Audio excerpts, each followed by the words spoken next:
Test.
Fly me to the moon.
Good morning, everyone.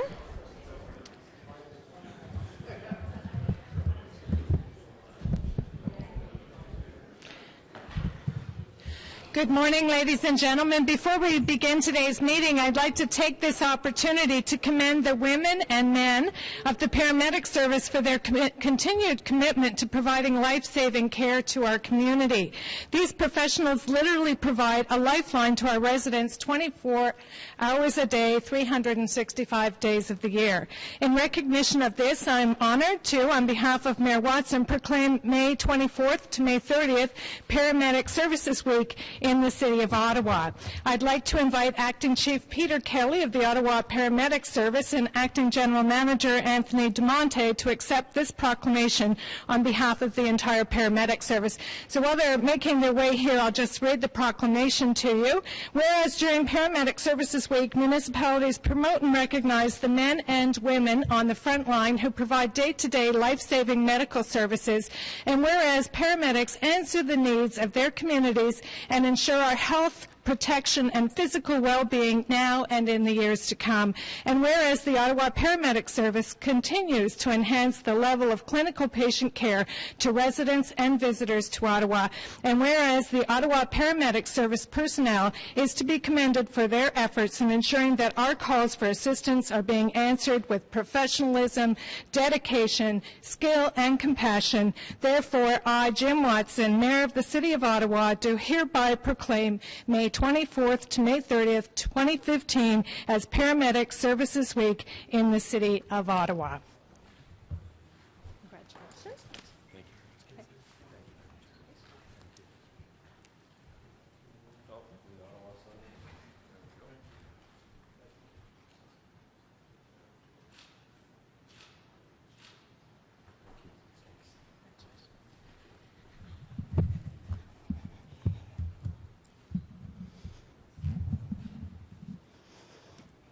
Have lots of ceremonial things on our agenda this morning. Next, I am pleased to welcome Paul Holford, the current president of Life Saving Society Ontario, who has joined us this morning for a special acknowledgement of our aquatic venues and services branch. Where's Paul? I'm also very pleased to welcome our special guest this morning, City of Ottawa lifeguard William Dansereau, who recently received the Life Saving Society Ontario Rescue Award of Merit.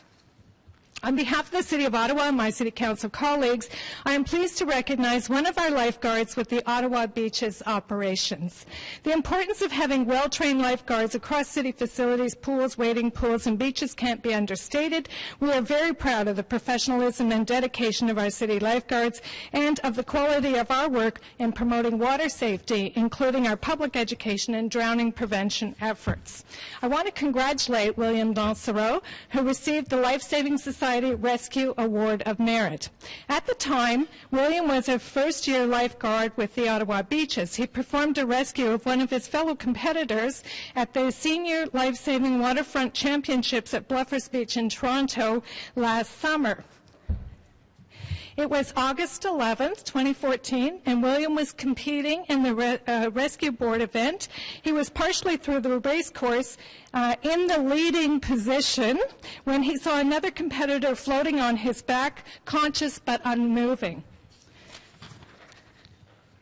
William used a paddleboard rescue technique to roll the competitor onto the paddleboard and stabilize the individual until a police boat arrived. He then assisted in transferring the competitor onto the police boat. Congratulations, William, for a job really well done. I also want to mention that William returned to the competition where he completed the race and still ended up in second place.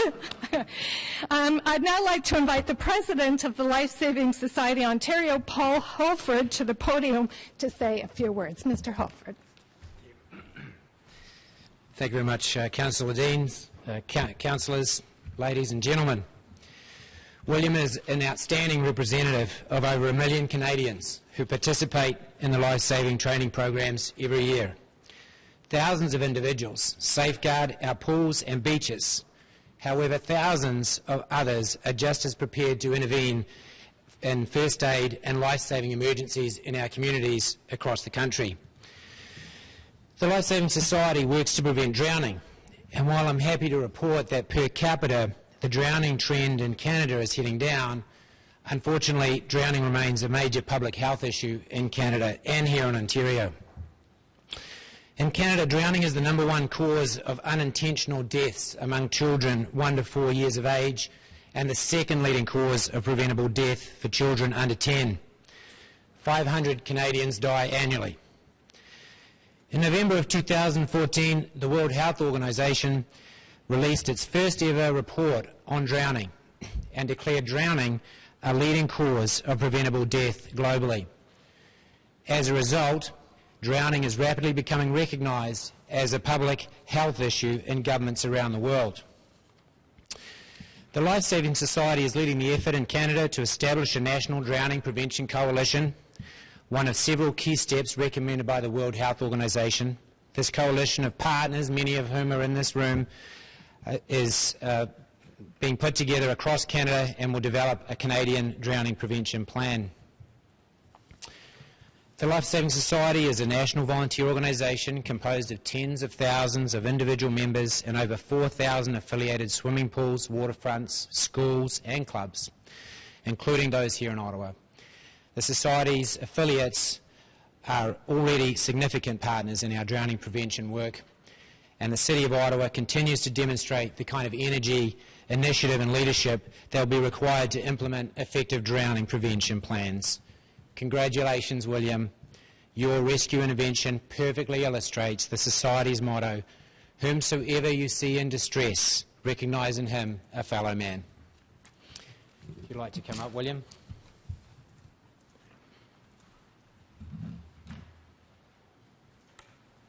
It's with great pleasure that I give you this award.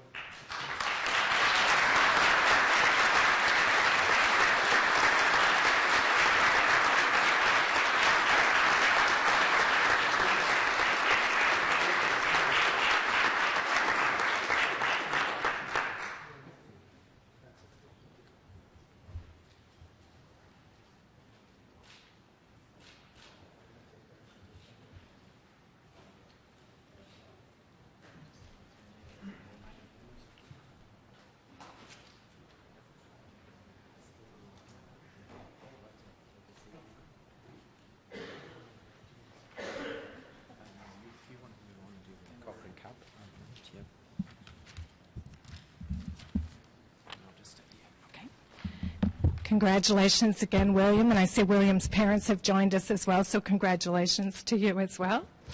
In this spirit of employee excellence, I also want to commend Dan Brisbois and all our colleagues in aquatic venues and services for your commitment to offering quality life-saving certification and Learn to Swim programs. Representatives from the Life Saving Society are also here in recognition of the recent presentation of the Arthur Lewis Cochrane Cup to the city's aquatic venues and services branch. This prestigious award for the affiliate member with the largest life-saving program in the province was recently presented to Dan Brisbois, the manager of aquatic venues and services, who accepted on behalf of the City of Ottawa. The Life Saving Society annually recognizes members who deliver the Society's training programs, promote water-smart public education, and raise funds in support of the Society's drowning prevention mission. Congratulations to everyone in the branch for the great recognition of excellence. We are very proud and appreciative of all the great work you do. Nous sommes très fiers et reconnaissants de tout le travail formidable que vous faites. Now I'd like to ask Dan Brisbois to come forward and Paul Holford to join us for the presentation of the Arthur Lewis Cochrane Cup.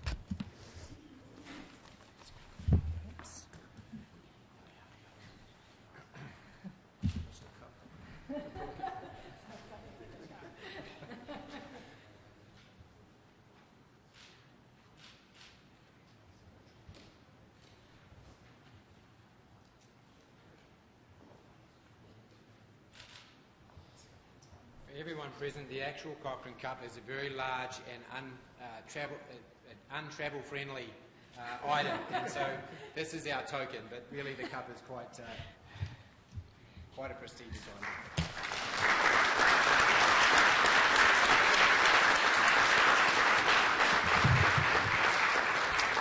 So congratulations to everyone this morning, and thank you very much, Mr. Halford, for your part in the presentation.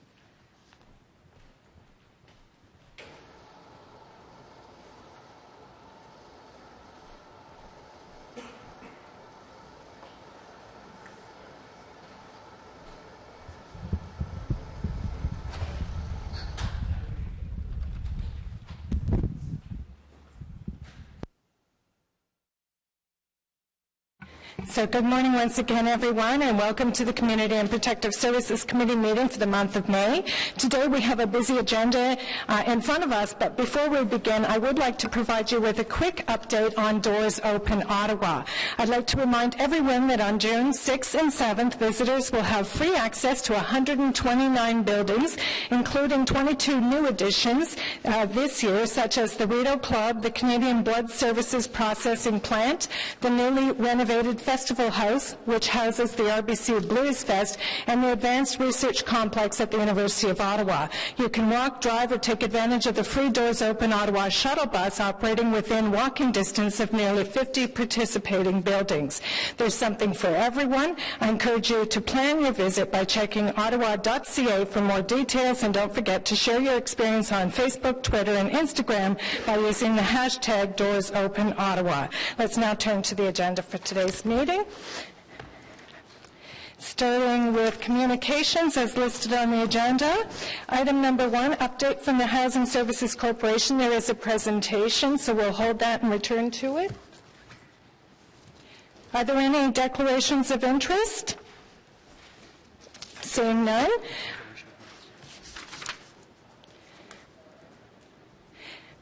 Oh, okay. And confirmation of minutes from April 16th, 2015. Confirm? Carried? Okay. Item number 2, social assistance management update. Does anyone want to hold that item? There is no presentation. Okay, so we'll hold it for questions. Item number 3, Bylaw and Regulatory Services 2014 Annual Report. There is a presentation on that, so we will hold that one as well. Item number 4, Ottawa Paramedic Service 2014 Annual Report. And again, there's a presentation, so that item will be held. Item number 5, Response to Taxi-Related Council Motions of April 2012. And there is a presentation, so that item will also be held. So then returning to item number 1, update from the Housing Services Corporation. We're fortunate this morning to have Howie Wong, the CEO of HSC, with us, and Mr. Wong is going to do a short presentation.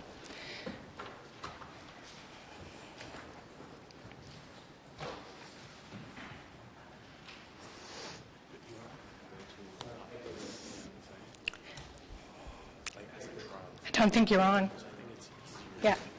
Thank you very much, Madam Chair, and I'm delighted to speak before the committee about Housing Services Corporation. What I'd like to do is just spend a bit of time talking about Housing Services Corporation and a bit about how we work with the sector, the social housing sector in Ontario. So who is HSC? We were created by the province of Ontario at the downloading in 2002 of social housing to the municipalities. At that time, the province deemed it appropriate that housing services be created to provide service and support to the sector as a whole. So our customer base essentially is the 1,400 plus providers in Ontario and the 47 service managers. The mandate in the statute actually says that we are here to ensure the long-term sustainability of the housing asset and housing providers in Ontario, full stop. Quite lofty mandate. And how we actually do business, well, it can be summarized in its second bullet, which is we leverage the power of the group, the sector as a whole, to provide the very best service at the very best prices. And I'll talk about that very shortly. We are a nonprofit, and we don't receive any government funding at all. We sell our services, and that's what supports our operations. We have a very broad stakeholder board and includes a number of representatives from the Ottawa region. Stephanie Giguère from the Ottawa Community Housing is on our board, along with Amanda Shaughnessy from the co-op sector. And Madam Chair was just completed to 2 terms on our board and as Vice Chair. Recent developments. I'm quite a newbie to Housing Services Corporation. I joined as CEO just a bit under 2 years ago. And at that time, I took a really hard look at our operations. And what I saw was an operation that was doing things about a mile wide, but an inch thin, inch deep. And what I did was basically really realign the organization, much more leaner and focused. I cut staff headcount by 35%, cut our costs by 30%. And looked at all our programs. We provide insurance for the social housing sector in Ontario. We insure $26 billion of assets in Ontario, one of the largest group programs in the world. And we did a lot to drive down the price. We expanded our underwriting base to Lloyd's of London and drove down price by 15%. That's $3 million of savings permanently to the sector as a whole. And our insurance program is also very market competitive. If providers are able to find a better price elsewhere, then they can go to other alternative brokers. So it really keeps our feet to the fire in providing the very best service at the very best possible price. On natural gas, we sell 100 million cubic meters of gas to providers throughout Ontario, one of the largest, again, programs in North America. And the raison d'etre for our program is price stability. Remember last year in 2014, when all our natural gas bill went up 40% through the cold winter? Well, all our providers received the very same price regardless of the market volatility. So that's really why we exist on the natural gas program.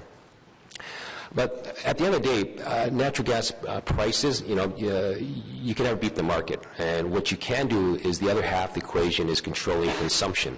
And that's where we do a lot of work. We've been able to drive down consumption by 15-20% through a lot of innovative programs.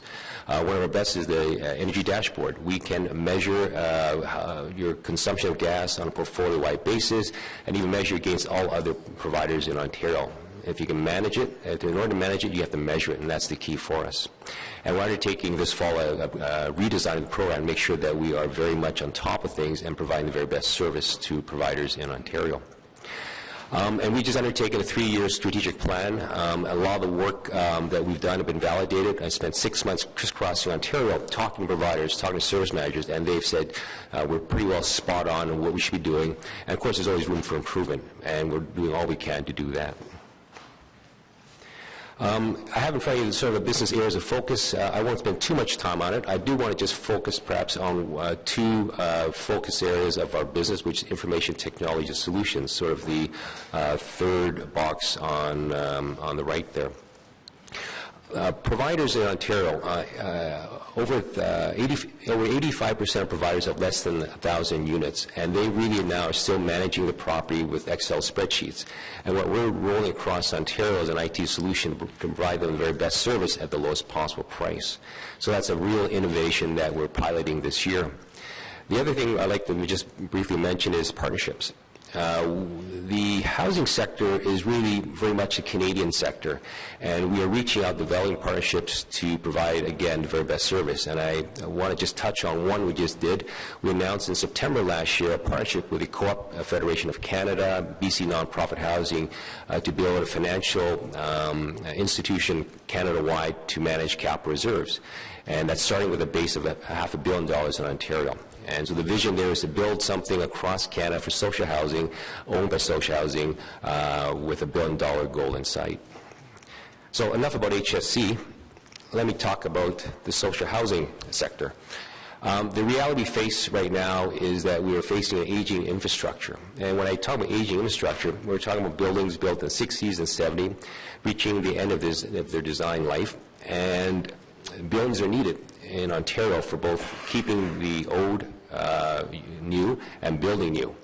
And we're talking here about maybe upwards of $25-30 billion needed throughout Ontario. And it's a critical need that's not going away. And of course, there are government funding challenges, both at municipal, provincial, and federal levels. And I use the monopoly card there as a bit of a two-way mirror. One, it can reflect government, is that government really doesn't have money to keep social housing as we presently have it going. But it also could be the reflection on how we are perceived as social housing, is that we are very asset-rich but cash-poor, and that we need to figure this out ourselves. And so we're facing a dilemma. And I really think that there's a third option, and it's not all dark. And what we need to do as a sector is really become much more self-sufficient. The notion is that we have to rely less on government funding. We have to be much more effective in how we leverage our assets. And all of that is needed to basically improve and to build new. And that will really help close the waiting list, which is growing by the minute across Ontario. So what am I talking about when I talk about being more self-sufficient? Well, a couple things. New enterprises, development corporations. In fact, one of the best examples of development corporations is actually here in your backyard, CCOC. They're developing affordable housing for other providers. They have on the books $30 million developed outside their own portfolio. Very innovative. The notion of commercial revenue has to be thought of. I just read a Moody's report from the UK where they're a credit rating agency, and they analyzed 43 providers in the UK who collectively manage and own 1.2 million units of housing in the UK. And what they found was that on average, 25% of their top line revenue is generated through commercial revenues. And so 75% social housing rent, 25% commercial revenues. And that really allows the UK sector to fund and build new housing. And that's something we should be looking at. I was fortunate enough to present to the OCH board last night, and Councillor Fleury was there too. And I said, if you look at OCH, $150 million top line revenue. If you had commercial revenue of another $50 million on top of that, imagine what you could do to fix what you have and to build new. And that's really, I think, something we should be thinking about in terms of a path to self-sufficiency. I mentioned earlier about leveraging assets. It's crucial for us. And one example I like to talk about is BC. BC is probably one of the most progressive social housing jurisdictions in Ontario, in Canada. As you all know, Ontario is the only province that really downloaded social housing municipalities. Everyone else kept it at the provincial level. Well, in BC, they've come to the conclusion that when they're the owners of 8,000 units, they've come to the conclusion that they, government, are not the best body to actually own and manage housing. They're transferring out 1/3 of their housing to the community-based nonprofits. They recognize that that's where the entrepreneurship and the risk-taking is needed in order to grow housing in Ontario and BC. Very innovative things here. And what I want to talk about is running it like a business. I think that social housing as a sector has to be run like a business. We have to foster entrepreneurship, but that also implies taking on risk.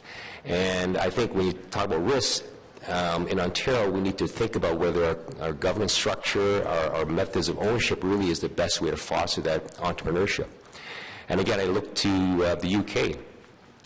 In the 1980s, they are exactly where we are right now. They had municipal councils faced with the ownership of social housing, but no money to keep it. And what they did was they transferred it out to community-based nonprofits. And that basically unleashed entrepreneurship. And now they are a thriving sector. They have over 4 million units of social housing in the UK. And you've got institutions there which are borrowing money in the capital markets. You've got providers anywhere from 5,000 to 150,000 units. Very successful sector. And so that's something that we should be looking to as we try to evolve our sector as a whole. This is my last slide deck. I talked a bit about the future of the sector, what we should do. One is entrepreneurship is a key part of it. Two is innovation, thinking differently and building more. And the third sort of part of it is financing. You can have all the best ideas in the world, but if you don't have money, you can't do a whole lot. And so what we are doing at HSC is being a catalyst for discussion about creating a Canadian housing bank. Across Canada, we have 650,000 units of social housing, and right now they don't have access to low-cost, long-term money. If you're OCH with City Council support, you can get money from IO, but you also have 53 providers in Ottawa, which oversee over 6,000 units. They don't have access to the same opportunities for capital that OCH has. And this housing bank will alleviate a lot of that pressures. And there's a precedent for it. In the UK, there's an organization, nonprofit, called the Housing Finance Corporation, and they have on their books over 6 billion loans of outstanding to 600 providers. And they do it with a staff complement of 17 people. They're roughly the same loan portfolio as IO, but they do it with 17 people. Very tight, very stringent template for underwriting. And I think that's the model for us to look at. And BC Housing does it already. They borrow money on the creditworthiness of the province, and they reloan it to the sector. They have over $3 billion outstanding to the sector. They even provide construction financing to private developers of affordable housing. And in Ontario, Toronto Housing did the same thing. They went to the bond market and borrowed close to $500 million to fund Regent Park. And I was at Toronto Community Housing at the time, and I was the architect of that deal. So I think this is the vision for us. And we've had a lot of interest in it. I've been engaged in discussions across Canada with deputy ministers, and there's a lot of interest in taking the next step, which is a feasibility study for a Canadian Housing Bank. And so BC Housing, Manitoba, even Ontario, I believe, will be at the table with funding for this project. A number of service managers, Thunder Bay, Peel Region, they're all putting money into this to look at it. Even CMHC is putting money into it because they see the viability and the need for a Canadian Housing Bank. So let me stop there on my presentation, and happy to take questions from the committee. Okay, thank you very much for your presentation, Mr. Wong. Are there questions to the delegation? Councillor Nussbaum. Thank you, Chair, and good morning, Mr. Wong. Just a question on your last slide. You mentioned that you were involved in the Regent Park revitalization, and since I don't know enough about the details, I thought you'd be a good person to ask. Were the $450 million in bonds done as a loan, meaning will the revitalization and I guess a doubling of the number of residents who will eventually live there, will the rents garnered from the additional tenants eventually pay for the capital costs of the revitalization project to begin with? And I guess if yes, great. If not, do you know of any successful revitalization projects that have managed to finance the project through mortgages or additional loans which were able to be I mean, I guess not really about the capital, but getting to a place where over the course of, say, the mortgage term, 20 or 25 years, you can imagine this being self-sufficient from an organizational point of view without the need for government funding. Do you want to, am I being clear in my question? Yes, you are. Okay. I think that Regent Park, when we originally was on the drawing table, made a lot of sense. We're using going to capital markets to borrow money to build market condos with a private developer, and using the profits from that to cross-subsidize the rebuilding of the subsidized housing. The challenge with that is that once you do it, the rent still stays the same, and the challenge is the RGI model, the subsidized housing model. Your rent is flat or falling, and your operating costs are going up, and so that gap continues, and so it's a challenging model on itself. And so Regent Park, I think, is a good sort of first phase in the evolution of social housing, but ultimately what has to happen is that you need the money to generate commercial revenues, market condos on a continual basis to support social housing. And that's been done quite successfully in the UK. What we have is a situation where providers are in all types of commercial revenues. Providers are in hospitals, they're building daycares, they're building all sorts of commercial revenues, and in particular market condos. They build market condos, use the profits to cross-subsidize the rent geared income. And they're really still very much true to the social housing purpose. They still maintain all the social housing, but they have all sorts of commercial revenue to support it. And the mantra in the UK is profit for purpose. Profit is not a dirty word anymore in the UK. Social housing providers actually generate profit, but they regenerate and put it back into their business to satisfy their core mandate, which is social housing. And it's a very unique approach that they've taken. It's something that we should be looking at. So Regent Park, as it stands now, no, it's not where I think it should be, because we still have a situation of 95% rent geared income, which will continue, and we'll have the same problem in 20 years' time. Any other questions? Councillor Kakish.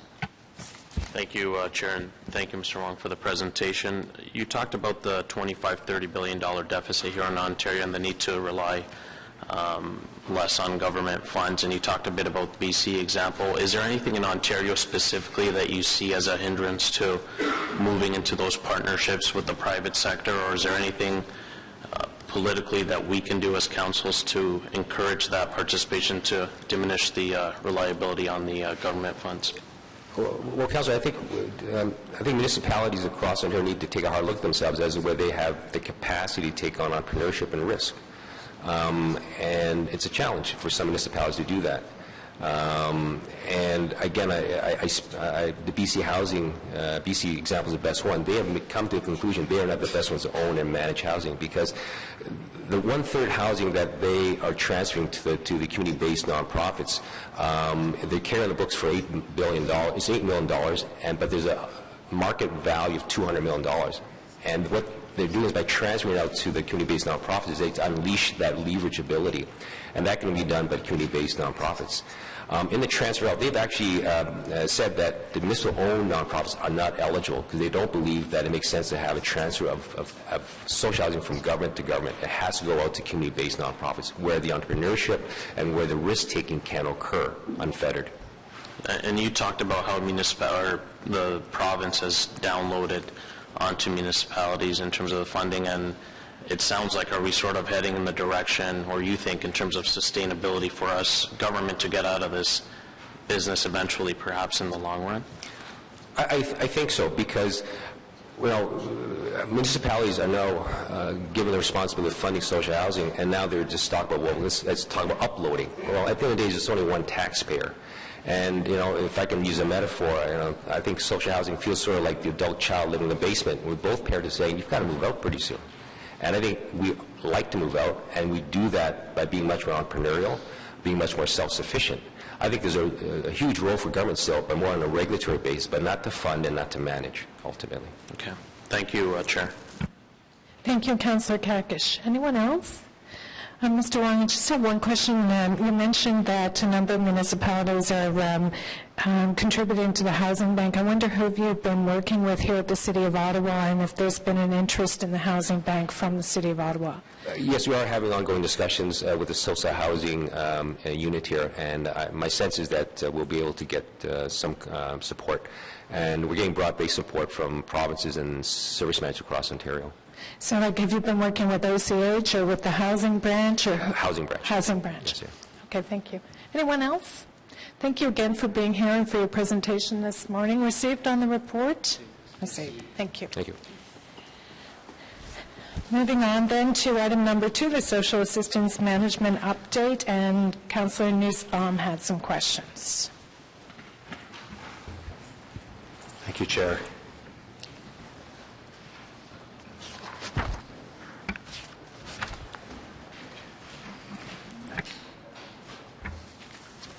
Good morning. Good morning. Just 2 very quick questions.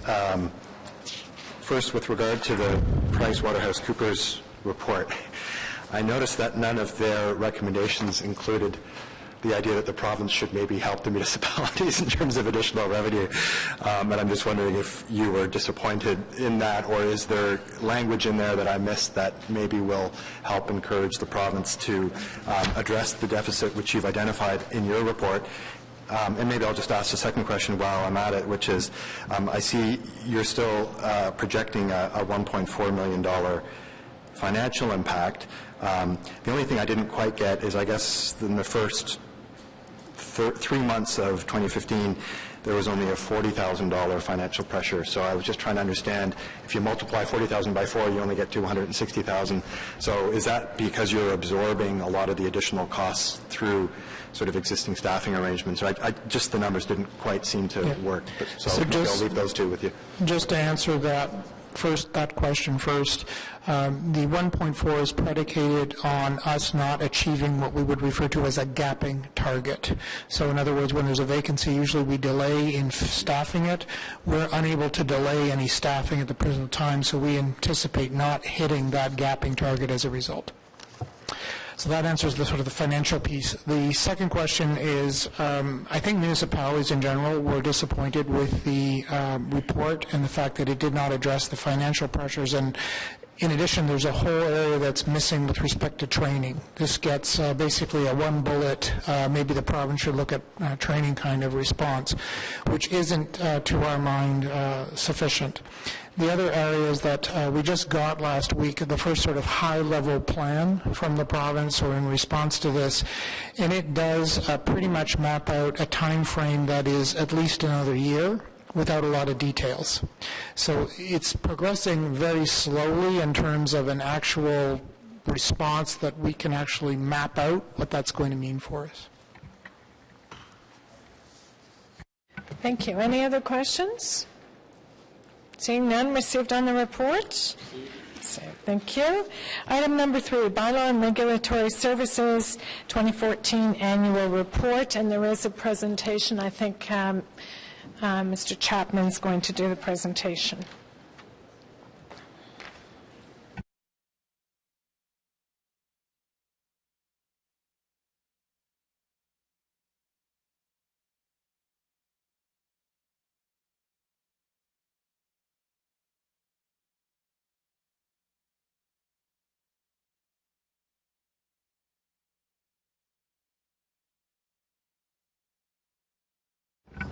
Good morning, Mr. Chapman. Morning, thank you. So first off, on behalf of Bylaw and Regulatory Services, I'm honored today to, as one of my first tasks as a new chief, to present the 2014 annual report.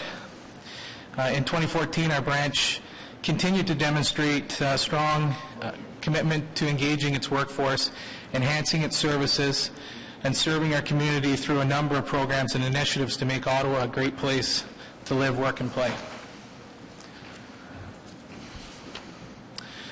As you probably already know, Bylaw and Regulatory Services branch is part of the Emergency and Protective Services Department.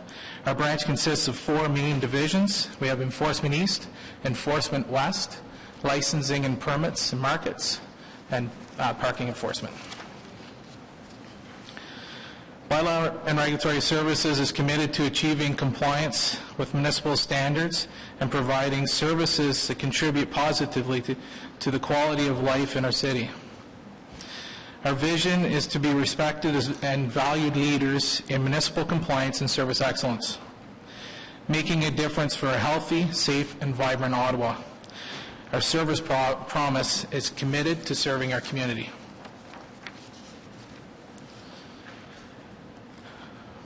Our branch manages and manages the administration and enforcement, or both, of over 50 municipal bylaws and a number of provincial acts.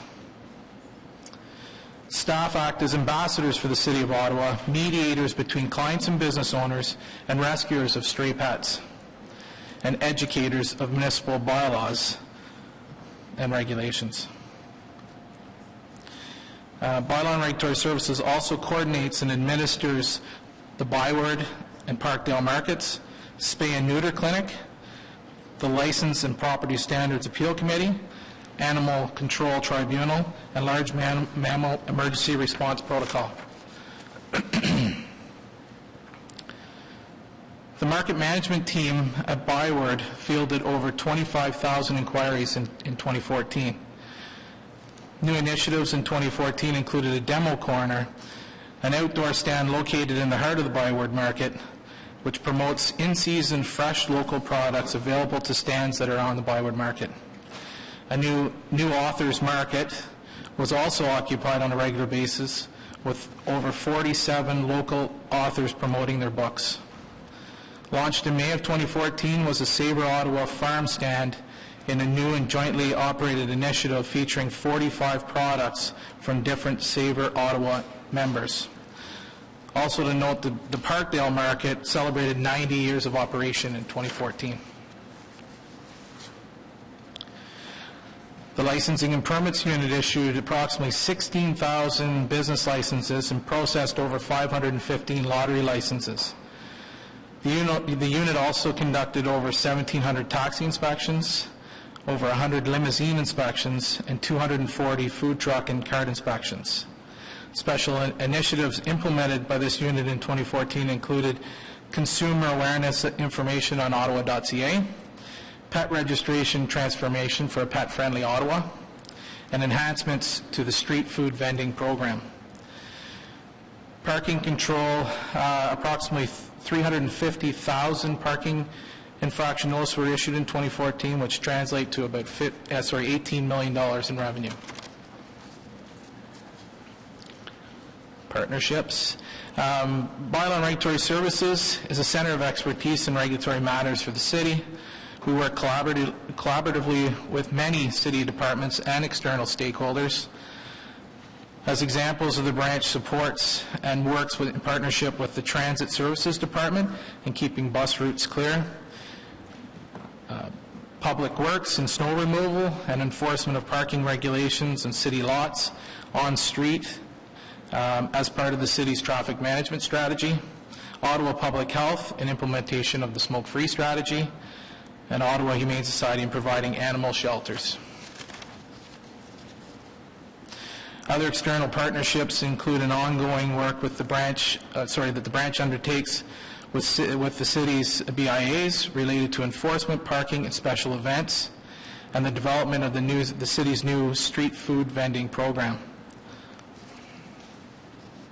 The Markets Unit of the branch's Licensing and Permits Markets Division worked in partnership with Farmers Market Ontario, Savour Ottawa, and the market stakeholders, including the Byward Market Stakeholders Association, residents and businesses, and 3 BIAs, including Byward, Rideau, and Wellington West.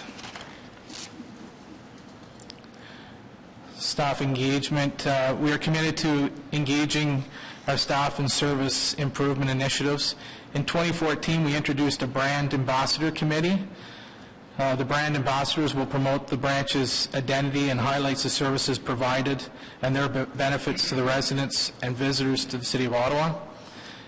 The goal is to foster a sense of pride within the staff for the branch and its work in serving our community. This team of ambassadors attended many events during 2014, which included the Ottawa Humane Society Wiggle Waggle Walk, the Canada 55 Plus Expo, which is for older adults, and the city's many cities' public showcases.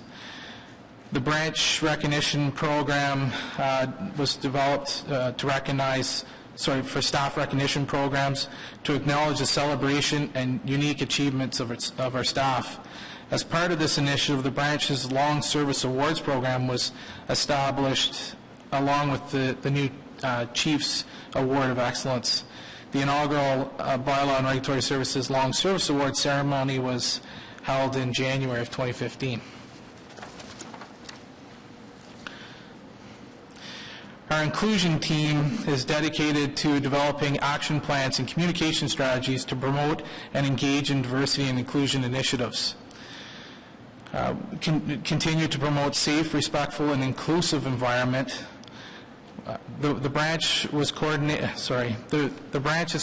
and participated in various events that promoted diversity and inclusion. Some of these events that we attended in 2014 included the Women in Uniform, Gay Pride, Transgender Day of Remembrance, Day of Pink, Employee Respectful Workplace Training. We also participated in multiple community outreach and recruitment sessions, and our very own Diversity Cafe. The Diversity Cafe was the most unique event undertaken in 2014, organized in its entirety by our internal team for our own staff. The theme of the Diversity Cafe was mental health, with a number of professionals with various backgrounds speaking about their own personal and professional experiences. The goal was to improve understanding of mental health issues, as well as to better equip staff to recognize signs and symptoms and to challenge stigmas. The team was a recipient of the 2014 Corporate Diversity and Inclusion Award. So demand on services. Bylaw and Regulatory Services this year, for 2014, we responded to over 76,000 requests for service.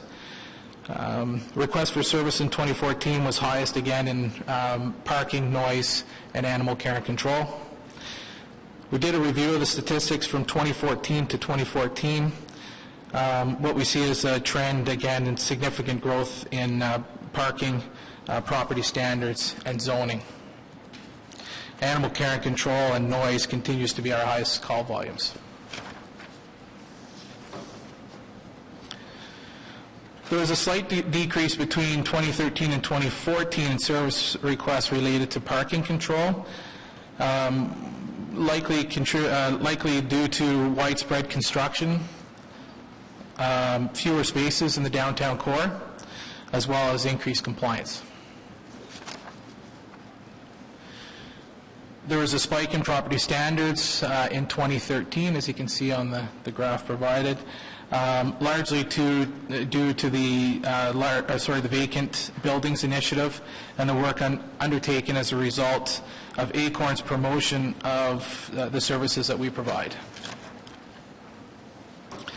There was a gradual decline in noise-related service requests.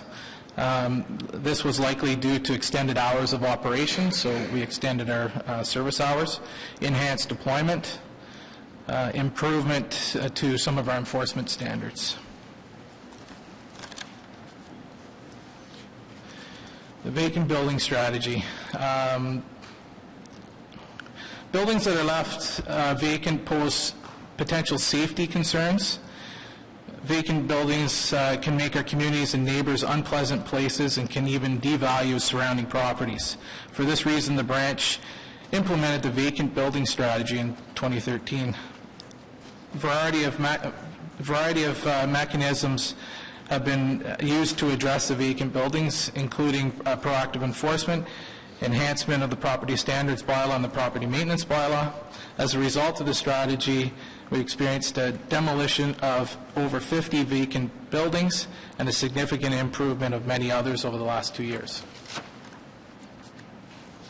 And this is just an example of one of the buildings that we dealt with. So you can see the difference from 2012 to 2014.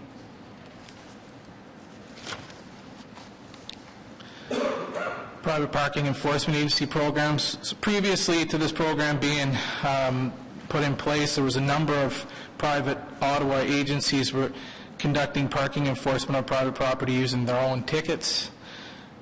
This raised concerns from residents and visitors who received private parking tickets. Amongst these concerns were that they had inability to contest the ticket and also some confusion over where to pay the ticket and how to pay the ticket. These issues were addressed through the enactment of a bylaw to license and regulate private parking enforcement agencies, including the requirements for them to issue a city parking ticket. The city tickets are processed through the Provincial Offences Court in terms of payment and where fair access to the first attendance facility and to formal court processes for the public to dispute the tickets. Spay and Neuter Clinic is a city-operated facility which provides affordable cat and dog sterilization since 1978. Spaying and neutering pets reduces the number of unwanted domesticated animals and the cost of animal control overall. In part through grants obtained through the PetSmart charities, the clinic has been able to expand its ability to provide accessible and affordable services to the citizens of Ottawa, including those of homeless, vulnerably housed, and low income. In 2014, over 3,600 sterilizations were performed. Any questions? Thank you very much, Chief Chapman, for your presentation. There are some questions, starting with Councillor Brockington.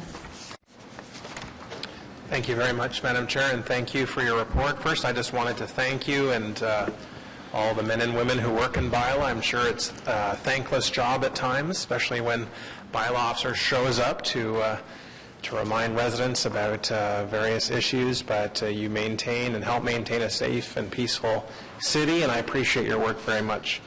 Thank you. And as you know, River Ward is outside of the downtown core. We host the most festivals and special events in the city, and we have our share of bylaw issues with parking and noise and other issues. So I've worked closely with bylaw on a number of issues, and I've been very happy so far. So thank you. Just a few questions. The first regarding the byword market in the quick facts section, you indicate 25,000 inquiries for that area. Could you elaborate on what exactly types of inquiries that are being made? Are these requests for bylaw to come down? Is this proactive work that bylaw is doing? What exactly does this number represent? Actually, I'll defer that question to Philip Powell.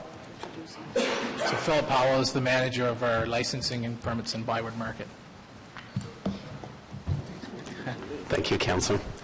Councillor, through the chair, the 25,000 inquiries are very much proactively based. We have a program that's been operating down there for about 15 years called the Street Ambassador Program, and we actually have university students dressed in bright yellow T-shirts with an information icon on their back, and if they see someone with a map, they're out there on the street. We also have 2 locations on the market where people can come up and ask for tourist information, and it includes telephone calls.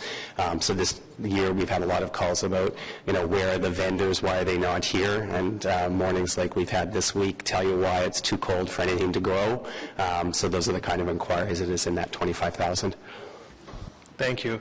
I noticed the charts, you have stats on a number of issues. One is noise, and you chart noise issues from 2010 to 2014, and there's about a 3,000, I'm eyeballing it here, maybe 3,000 decrease from 2010 to 2014. What do you attribute that to?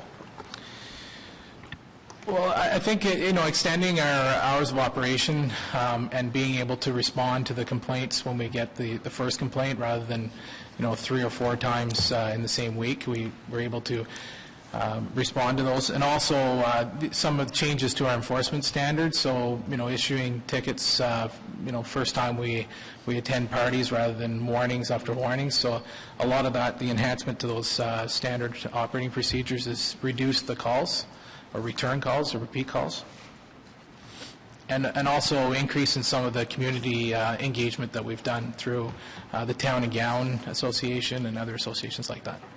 Very well. Good. Do you keep statistics on physical altercations that your bylaw officers might be engaged in with members of the public? That is, members of the public who may, for all sense of the words, attack or inflict harm on your officers. Are those stats kept on an annual basis? Yes, we would have incident reports on each of those incidents. Can I see that information at some point? Can that be shared? I don't know. We can share that with you. The good news is we have very few. Okay. And you can probably count on one hand over the last number of years. So certainly, we had a situation, I recall, a number of years ago where one of our parking control officers was attacked. It actually made national news. But I know Bylaw Services works on training and dealing with conflict and trying to de-escalate. So we certainly can share it with you, but it is very few. And that's good to hear. And that's good news. And I'm not looking at case by case, just aggregate to look at information. Finally, obviously there are stats kept, but I don't see it in your annual report about the revenue that is generated for issuing tickets or summons or citations. Is that in here? The chief talked about $18 million a year for parking. Okay. Parking tickets, so we do keep track of all that. But all the... And with respect to the rest, that is revenue that is tracked separately with our Provincial Offences Office.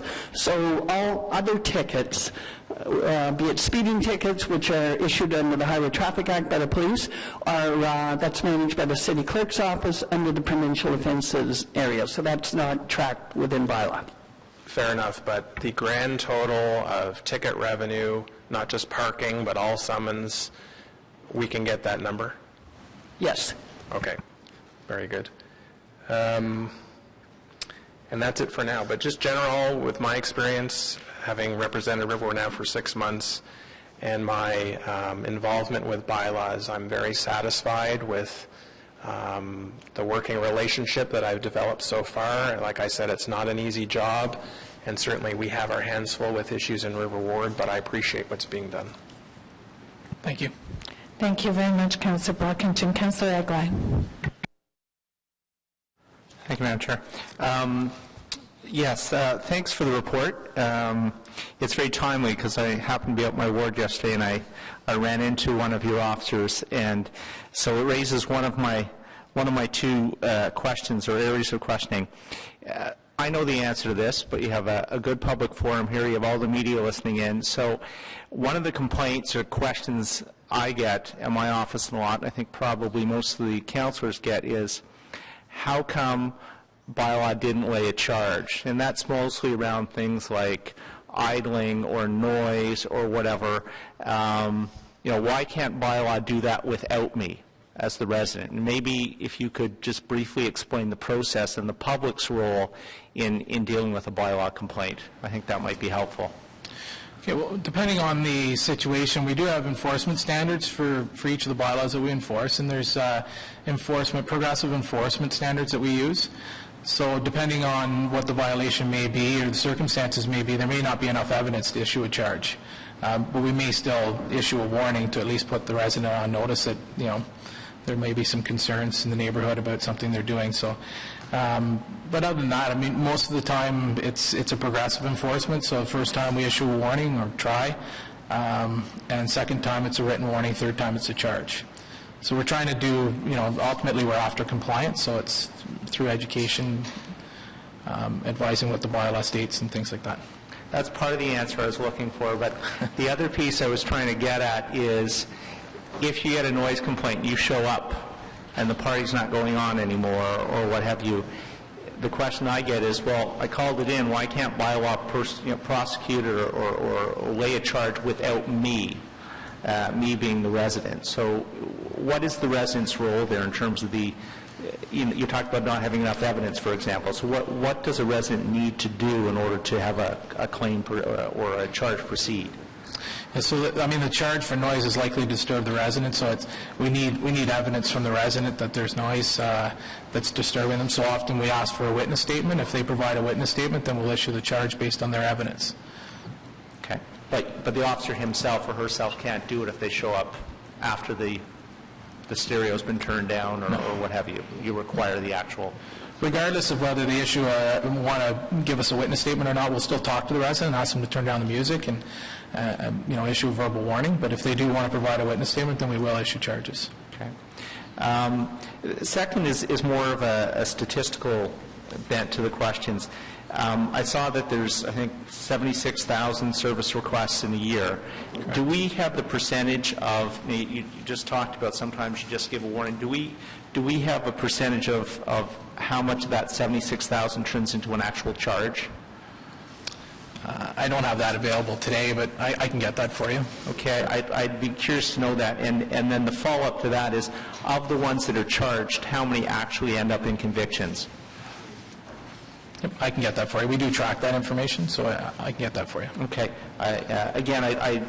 My interaction yesterday with the officer was positive, and I want to thank you because there's been a number of issues in my ward, especially around home-based businesses, in which your service has been, it's a long process, I know, to deal with that sort of thing, but the people assigned to it have done an excellent job and have brought some quiet and peace to the neighborhoods and the streets where that was happening. So I want to thank you publicly for that. Great. Thanks very much. Thank you very much, Councillor Eglin. Councillor Fleury. Merci, Madame la Présidente. Wanted to make a special mention. I think, having sit on this committee for the past 4 years, I've really seen I don't know if it's appropriate to say evolve, but really a change in the approach from bylaw services, and not only from the management, but also from the officers. I think it's a tough role when you go into situations. It's to enforce regulations, so it's already very tense, as no matter what it is, parking enforcement or noise complaints or property standards. So the work that your team does day in, day out is is appreciated and contributes to the quality of life that we have in our city. So thank you for that. I want to acknowledge as well the efforts and time that your officers have given to the initiative of Town and Gown. So for members of committee, if you look at the statistics, my ward is the highest for graffiti, parking, noise, property standards. And when you start and when you start looking at the cost per call per service, you start seeing like we have to do something better, and it's going to help all of us. It's going to help your neighborhood because our officers are going to have more time to get to your issues as well. So Town and Gown has been a forum by which we've seen significant reductions in calls, more proactive responses to the types of issues that are offering a decrease in a total number of responses. I'm going to go very specific in my questions, but I wanted to give a context so that you can see where I'm trying to come from. I want to make sure that we maintain a good quality of life in my neighborhood and across the city, but at the same time want to offer that element of service. And my first question relates to the specifics of our tracking of noise calls. So we get a noise calls. Most of them are on Friday, Saturday evenings, late in the evenings, early in the morning. Our officers are doing a great job to getting to them and following up on them and informing the resident who called it in the first place. I wonder how we tracked from call to response on site that process. So it is tracked in the SR, so when the call is dispatched to the officer, it's tracked, and then when the officer first responds to the call, it's also tracked. The officer is also required to book on and off at the call, so we know what time they arrive at the call and what time they leave the service address as well. We've talked about this in the past, but one of the remaining type of issues that I notice is the flow of people moving from Sandy Hill into the market in the evening. So I wonder if you, through this report, through this timing, if it could be a direction to staff to organize 1 or 2 blitz during the timely period, that it is summer or fall, to address the flow of students, residents going from the residential area to the Bywood Market. There's key intersections that we've spoken about, and I wonder if you can take that on as a project this year. Sure, we can do that. We'll work with our colleagues at Ottawa Police and see if we can set that up. And then maybe on another tangent, this one's more on the property standards angle. Could you share with us some of the challenges regarding the timely matter of repairs? So if the city get a complaint, the city goes out, requires a repair to a porch, to a window, to whatever. Can you explain legislatively what are the barriers for us to go in and get that resolved? Well, in issuing an order, the first thing is the requirement for the appeal period that's legislated under the Building Code Act. So we have to allow for 14 days for the appeal period, and we have to allow for 5 days for service of the order. So, right off the start, we're at 19 days, the minimum we can give on an order. So the other things that we run into is, after the order has been confirmed or they had failing to comply with the order, is things like contractor availability. When you talk about windows, it's, often it's, 6 to 8 weeks before you can get a window fabricated and delivered to the site. So there's many other factors that contribute to a delay in getting the repair completed. Because, again, we've talked about this, but I think it's important to bring it to the attention, like the legislative tools, the notification period or the time to comply, in my mind, is way too long. And we're hitting, or either we can't do it during the winter period, which we know because of the -40s we can't paint over graffiti, right, or we're hitting that prime season for contractors in the summer, and that also relates to delays. So I wonder if maybe we can take it offline and work on a strategy to see what we can do regarding the notification periods to shorten them up. And again, it relates to the quality of life of a neighborhood and protecting that. So I'm highlighting it because it's not your officer's fault. It's legislatively, but I wonder if perhaps we can take it offline with legal and yourself and see what can be done, and perhaps bring something back to committee regarding time to comply. Sure, we can do that.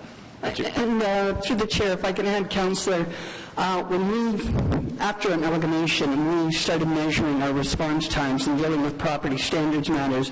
Ottawa was one of the worst in the province. It was taking us 90 days to close a complaint. We've gone from the worst to one of the best. And we've, captured the existing legislation, and we've closed that window and given amount of time. So we certainly can look to the province to shorten those timelines. So as Chief Chapman has indicated, we do run into challenges with respect to getting contractors in and being able to manage. But certainly we now work right to those timelines with the provincial legislation. And what we've done is we've been proactive and I would say aggressive with property owners in expecting compliance right away. So we've certainly seen a big improvement where we are now closing complaints within weeks versus 3 months. And thank you for that. I don't want it to be perceived as, in my mind, it's not a staff effort or a staff willingness. I think that across our bylaws, when I go to conferences like Town and Gown or other cities across Ontario are looking to see what the City of Ottawa is doing, because what we're doing is very, best practices in the province, definitely. I just think I like to push the line and continue to improve on that. So, I think that what it is that we ask for the province to amend those legislative barriers, or that we structure differently the approach to contracted out work, I want to take that offline and do a revision of our approaches on that, but probably not the best time in the annual report to go in depth. I should just add to that too. We do have standards where we're benchmarking at 15 days is where we'd like to see those property standards close. And 90% of the time we're meeting that threshold. So we're talking 10% of the calls where there's more extensive work that's required. Maybe engineers reports are required, and it's larger. The scope of the work is requires more than one contractor. Those type of things. Thank you, Councillor Fleury. Councillor Shirelli.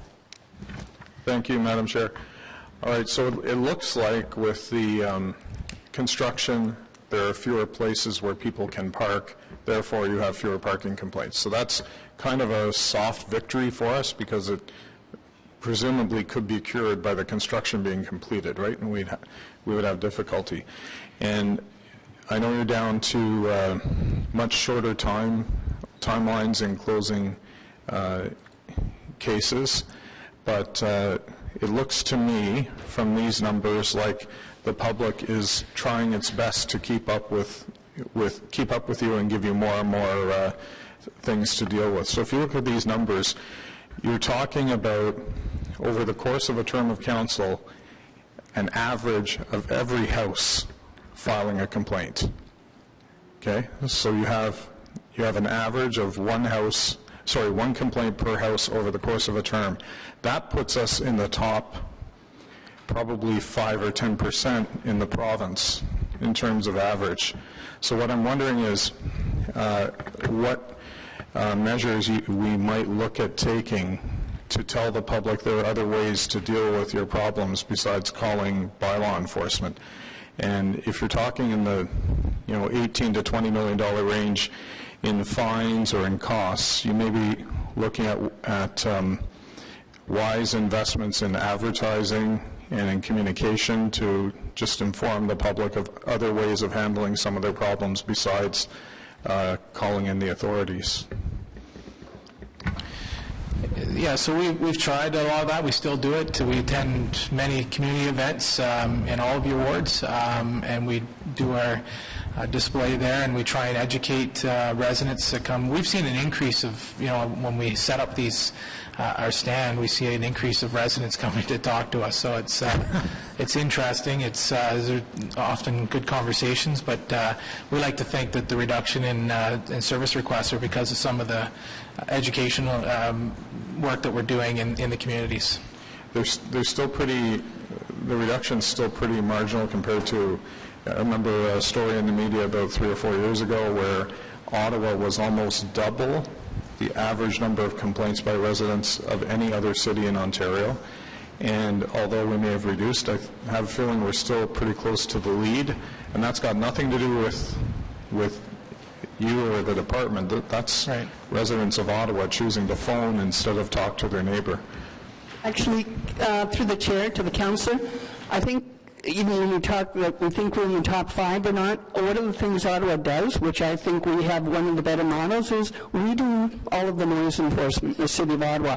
Most of the bylaw divisions across Ontario don't. It's handed off to the police. So I think it's about documentation, that people are still complaining, and it's just done in different ways. We're just doing a really good job in documenting what we do, and the model we have is we have bylaw officers going instead of police officers on noise-related calls, and that's one of our top areas. So I wouldn't agree that we're in the top 5. It's just our model and doing this business. I think we still are in the top 5, and I will. The Councillor Brockington said it's informed me it's still better that they're calling you than calling us, but that's. But it shouldn't be a reflex. If the neighbor leaves on the music, or if the neighbor parks inappropriately, I don't think it should be a reflex to call bylaw, spend a bunch of taxpayers' money when you just have to say, hey, why don't you straighten your car, or something like that. But is it possible for the department to work with communications at developing, at least on a test, like a test or pilot basis in some area of the city, a concerted effort to reduce those? Because if you could reduce the number of incoming calls, you would have more time to handle the calls you're dealing with, possibly finish them quicker or more thoroughly. Sure, we can do that. We'll make a note of that. Is that it, Councillor Shirley? Anyone else? Councillor Kakish. Thanks, Chair. I just had a quick question on the vacant buildings and some of the progress that's been made over the last few years because of some of the high-profile cases, and think of buildings in Old Ottawa South like West Coast videos. Can you talk a bit more about what the legislation was and what it is now, and how that has helped us enforce or move quickly on those buildings? I don't think there wasn't any change in legislation necessarily. It was more of our enforcement approach. So the vacant buildings, instead of just boarding up, and we changed some of our strategies on how to deal with that. So we actually, if there was shingles that were loose on the roof, we were issuing orders to replace the shingles, or scrape and paint, exposed wood, things like that. Any concrete, we were getting repairs done to that. So just with the new enforcement approach, it was a lot of times it forced property owners into making a decision whether they were going to do the repair so that they could occupy the property, or looking at demolition and redevelopment. So do you feel you have the tools in place now to deal with these? Sorry? Do you feel that the tools are in place to deal with these vacant buildings in an efficient time? Okay. The second question was on the revenues. You mentioned $18 million for parking. I think I'm assuming that was for last year's numbers. Does that all stay within the department, or does that go to general revenues for the city? That stays within the department. Okay. The parking. The other revenues associated with other tickets, such as noise charges, goes into general revenues under the city clerk's office. So the tickets, the parking tickets specifically, stay within, and the rest go to general revenues? Yes. Okay. Okay, thank you, Chair. Thank you, Councillor Kakish. Anyone else? Seeing none, well, Chief Chapman, I thank you for the presentation. I think there were a lot of positive accolades from my colleagues this morning, so congratulations on doing a tough job well. Thanks very much. Appreciate it. Thank you. received on the report? Moving then to item number 4, Ottawa Paramedic Service 2014 Annual Report, and we'll turn that one over to Chief DeMonte, Acting General Manager DeMonte.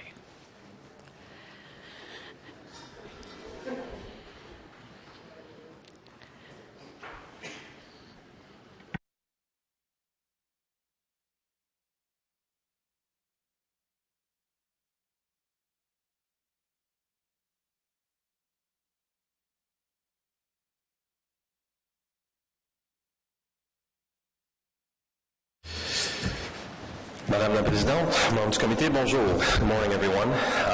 Thank you this morning for allowing us to present our 2014 report. I know you've all got the report, so we'll do our overview, and I just want to highlight a few of the items that I think are important for committee and council to have more focus on.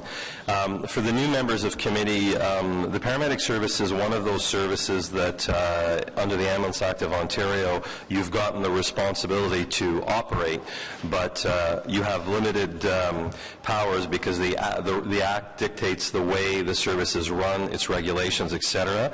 And I must mention too, as a result of, especially in the first years, there was a lot of debate with regards to funding strategies.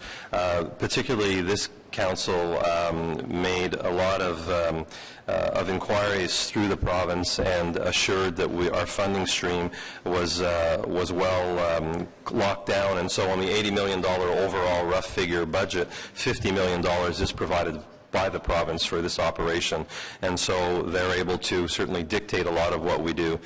The report this morning in its presentation meets the requirements under the regs of my obligation to report to you publicly the operation of the service to committee and council, and as such, as representative of the community, report to the community.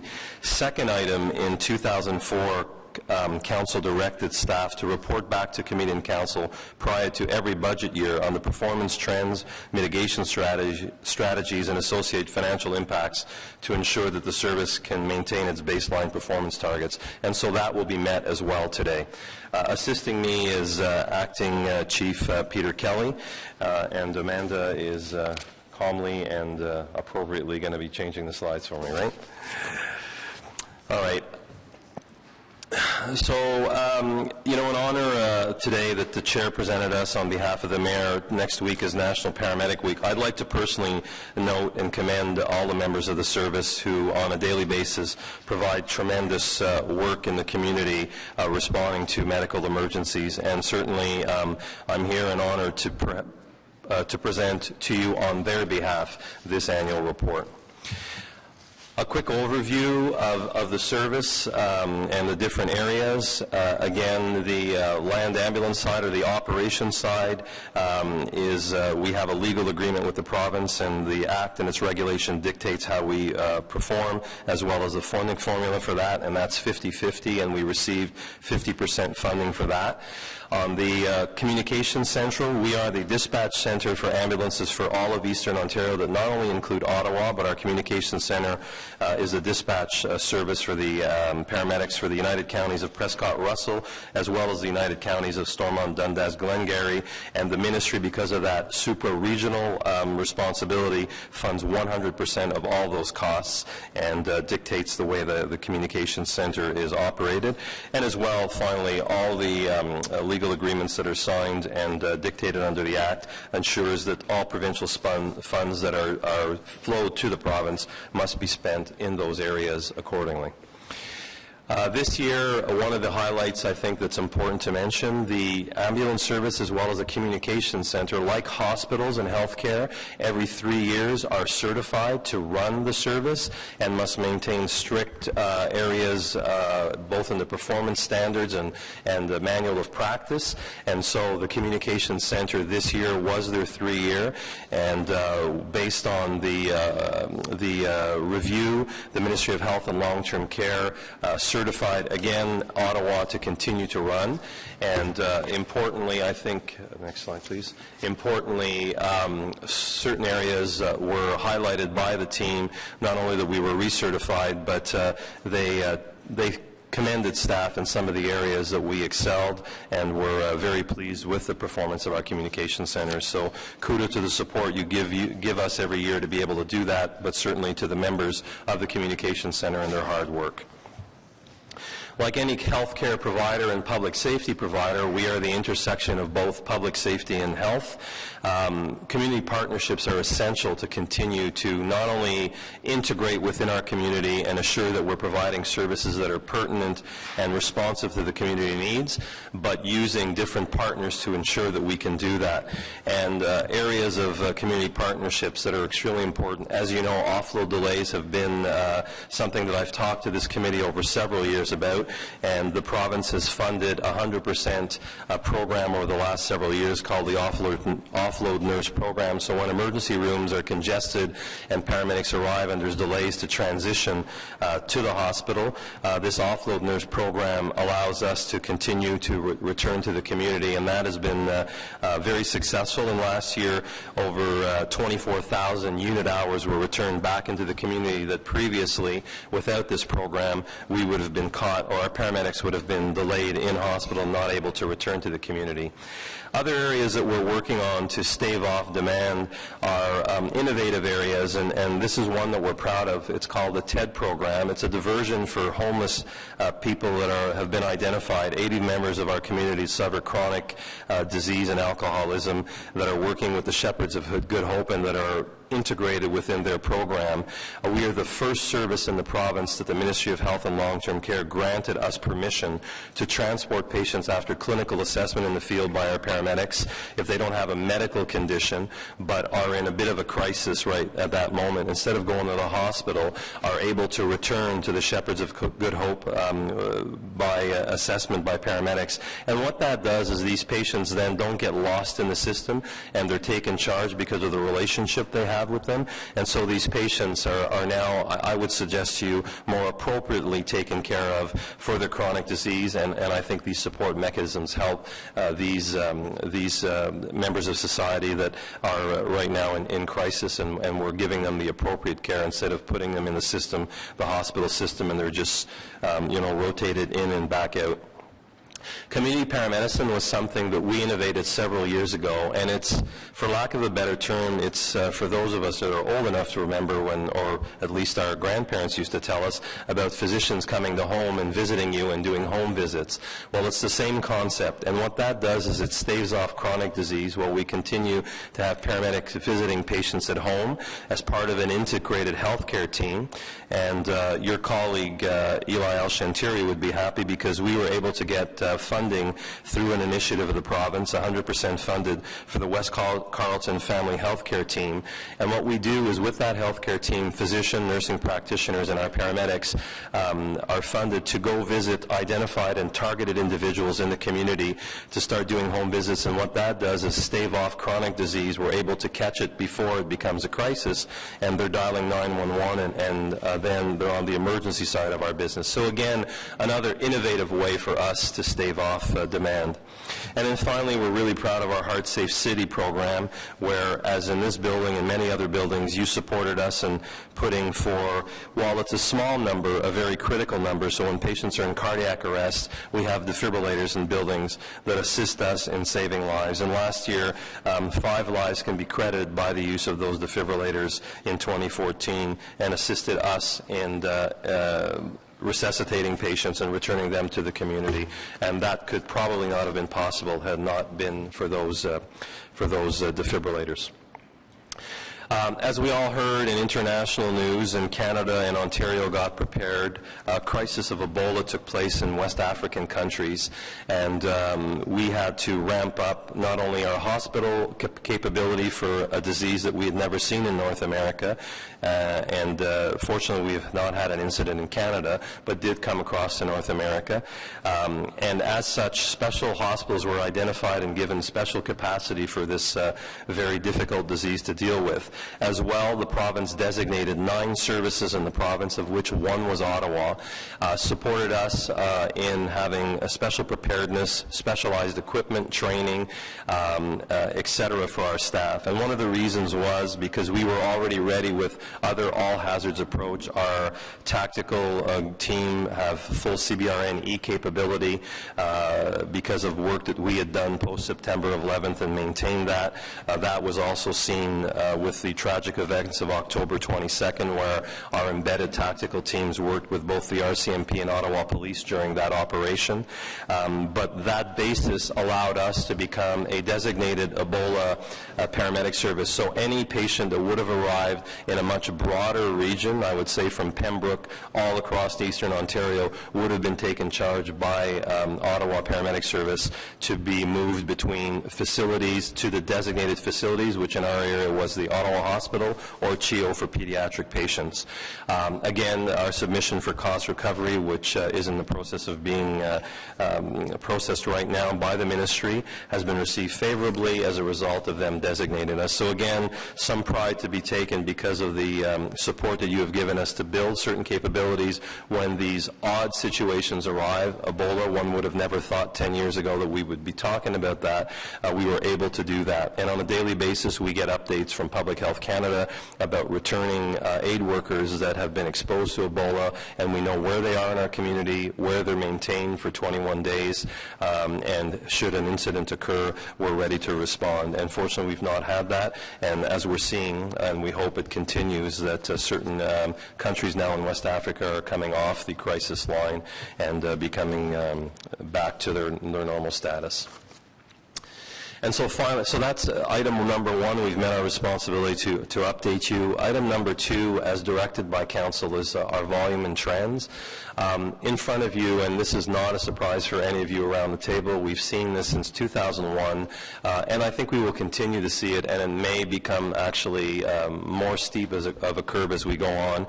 Our demand is as a result of demographic shifts and not necessarily just a result of people arriving in Ottawa. They have both impacts on us, but particularly demographic shifts. And as we see the baby boomers move into the age factor where patients actually 55 and over, which is not old, use our service 2.5 times more than the cohort younger than that. As we see the baby boom in this community move, we're going to see that curve continue to increase.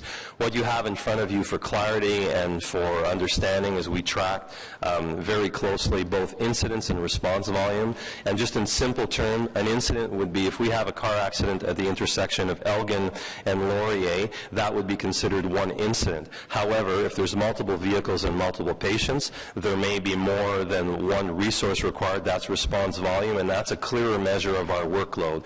So we track both of those indicators to ensure we understand what's happening with regards to dynamics of our workload and how we can better respond to our community and adjust things. So as you can see, from 2013 to 2014, both incidents and workload have increased. In 2013, Committee and Council, we brought forward to you in 2012 a new requirement. The Province of Ontario changed the legislation and dictated the response time target that was required for a paramedic on a scene. And on your left, you have an industry that all we know how to use is acronyms, so I'll spell it out. CTAS means Canadian Triage Acuity Scale, and number 1 is the most life-threatening patients, and it goes from 1 to 5, and we're showing you the most life-threatening and urgent patients. So life-threatening is somebody that in the next few minutes, if you don't arrive, their life is in imminent danger. CTAS 2 are urgent patients that have to be responded to in a timely fashion as well. And an urgent patient would be somebody on a soccer field that falls down and fractures their leg. That would be considered an urgent CTAS 2 patient. So just to give you an idea, CTAS 1 is dictated under law, and we have to have a paramedic on the scene within 8 minutes. The province dictated that and allowed councils to decide the percentage rank. So how often should we get there? So you confirmed after we brought a report forward in 2012 what that percentage rank was. For you to understand, staff provided you with some recommendations at the time and bring you back there. What we did was work with what's called the Group of 8 in Ontario, the 8 largest paramedic services, so we would be basically similar to similar-sized services. That Group of 8 includes Ottawa, Toronto, the region of Durham, York region, Peel region, Halton region, Hamilton, and Niagara region. So that Group of 8, all those services brought similar recommendations to the council, and I can tell you they were also approved as you approved ours. So our CTAS 1 requirement is to have a paramedic on the scene within 8 minutes, 75% of the time or better. Our 2013 and our 2014 results are there, so we've met both those targets. And we have targets for all the rest that we dictated, but for purposes of brevity this morning, I gave you the most important ones that are here, and both of those were met. The next standard is a community standard that the province dictated as well, of 6 minutes for a defibrillator on scene. So what they said is, we understand we're going to get a paramedic on scene, but the other element, in a small proportion of calls, of the 1,000 cardiac arrests we get in Ottawa a year, about 400 of them fall in this category that are measured clinically for performance. And again, the Group of 8 decided to propose ranking of 65 percentile, which was accepted by Ottawa as well. And we try to get a defibrillator in 8 minutes. And we have a multiple strategy for that. It's not just about the ambulance. Obviously, we have on every one of our vehicles defibrillators. But we used our community strategy, where we put them in all our community buildings. We trained all our uniformed police officers, and on every marked police Ottawa vehicle there's a defibrillator. OC Transpo Security as well has them. And we trained all our firefighters in CPR and defibrillation, and on every fire apparatus as well. So in this case, whenever a cardiac arrest call comes in our comm center, we tier all those other agencies as well. And you see our 2013 and our 2014 results, and we slip below our target rank. And I would submit to you that the challenge in this is because the N is so small, 400, and we know through the literature about 70% of cardiac arrest calls occur in homes. So the defibrillators we put in buildings, unfortunately, don't help us in that strategy. The others do help us, but because the N is so small, that does vary year over year, and it's something that I would suggest we should track more over a timely period to see where that's going, because you can see 1 year we're at 73%, and then suddenly nothing really has changed. We're still seeing about 400 patients that meet the criterion, and now we're at 63%. So I would submit to you that it is because the N is so small, and it's something that we should track over more years to see what we're doing. So we'll continue to do that and continue to provide reports to you as we go forward. Finally, as we look at our other responsibility, and you directed us, what are some of the mitigation plans we've had? We'll continue to look at the off-nurse program, and I can tell you that we've got positive response to the province. While this is an annual thing that we're given, we've been told we will get again for next year, and we have for this year, off-nurse funding. We're going to expand diversion programs and continue to look for opportunities for continued funding for our community paramedic programs. We're going to report back to the province a scientific report with our partners with regards to the results of our community paramedic program in the West End. Our paramedic response unit has been something that has been tremendously successful and has been emulated, and those are the paramedics you see single on the cars. We're actually, as we speak, working with CAE again to look at how we can expand that program, because it is a way to have, for a quarter of the operating cost, a capital cost rather, and half the operating cost, a paramedic on scene to target in high density areas. So certainly I think you'll see a continued evolution by us of the PRUs in the urban core, and continual review of our deployment plan, where the calls are coming in, where we should put our assets, how we should move them around to target the areas where calls continue to increase. Okay. And Madam Chair, return to you. Any questions? I'd be more than happy to entertain. Thank you very much for the presentation. And just in case everybody doesn't know him, seated beside Tony Sorry, DeMonte. I did introduce, so you had stepped away. So Acting Deputy Chief Peter Kelly is now sitting in my role, as I'm Acting EPS GM for Sue, who is Acting Deputy City Manager and Acting City Manager. So you've got a bunch of actings here. Amanda Mullins, who's our Strategic Support, will answer all your questions.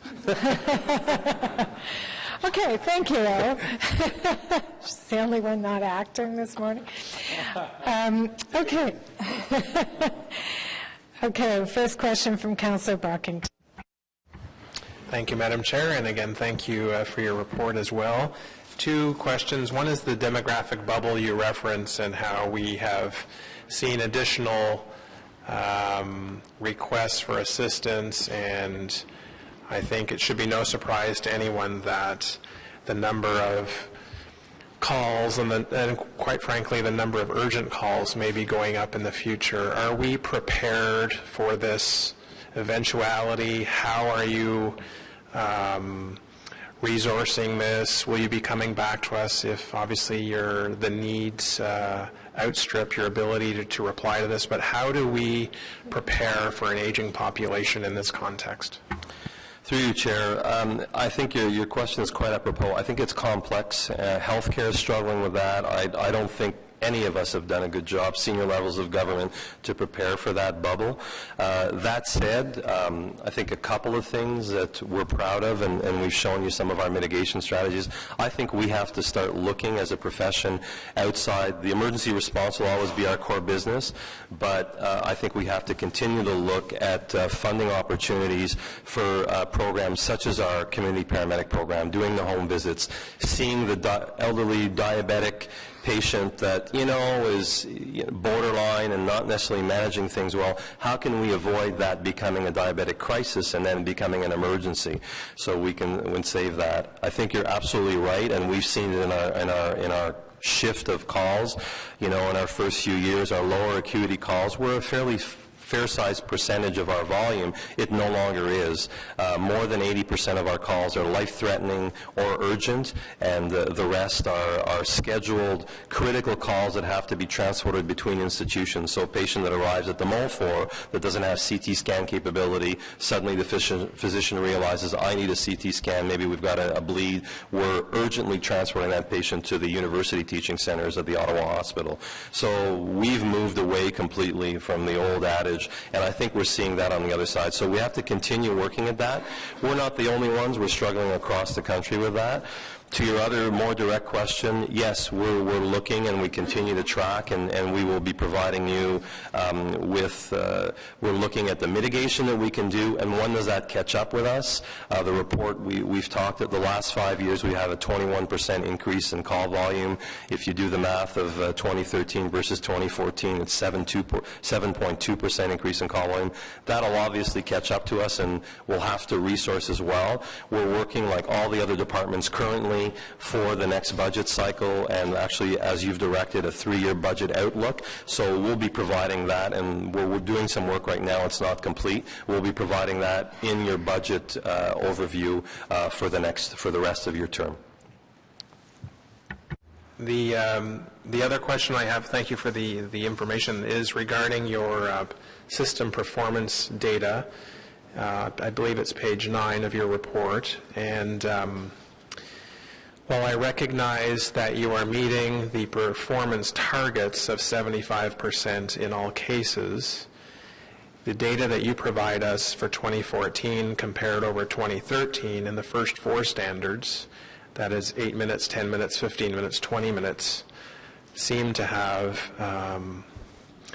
some decreases in performance. And so I'd like you to comment on that. You did comment in general that you're meeting the standard, but particularly for 8 minutes, we've gone from 83.6% to 79.5%, so that's 4% decrease. And I'm wondering if, when you get this data, whether you sit with your senior staff and you say, all right, what happened last year? Did we have worse weather? Did we have more construction issues, traffic issues? Did we have resources maybe not properly spread out consistently and it took longer to get there? How do you analyze this and how do you fix it? Through you, Chair, absolutely, and we don't do it just on a yearly basis. We do it actually on a period-by-period basis, so it's tracked. It is something that's not only near and dear to our heart, it's certainly our managerial responsibility to you and to the community to ensure that we're always tracking, and we do that. We look at clinical type. Has there been a clinical type of a patient that suddenly something's happening. Is there something we can do there? We look at offload delays. We look at other indicators, and I know I've had the opportunity offline to talk to different councillors, and Councillor Kadri, who's a member of this committee. We had situations in his ward where we had, situations where we were called level zeros. At a moment in time, we suddenly, every asset was occupied on a call. We track that. Is that a trend, or is that just a one-off? And services, that can happen, right? We can get peaks and loads, and so it's not a crisis, but it's something you want to track. So all those indicators, including the increase in call volume, so 7.2 increase from one year to the next, all those indicators are part of the analysis that we do on a regular basis and adjust as part of what we call, and that's the mitigation plan, deployment plan review. We look at, is there a better way to deploy our resources to adapt to changing demographics or changing wards where suddenly there's more calls there? Well, let's move our assets more there to be able to target those patient populations. So I can reassure you, yes.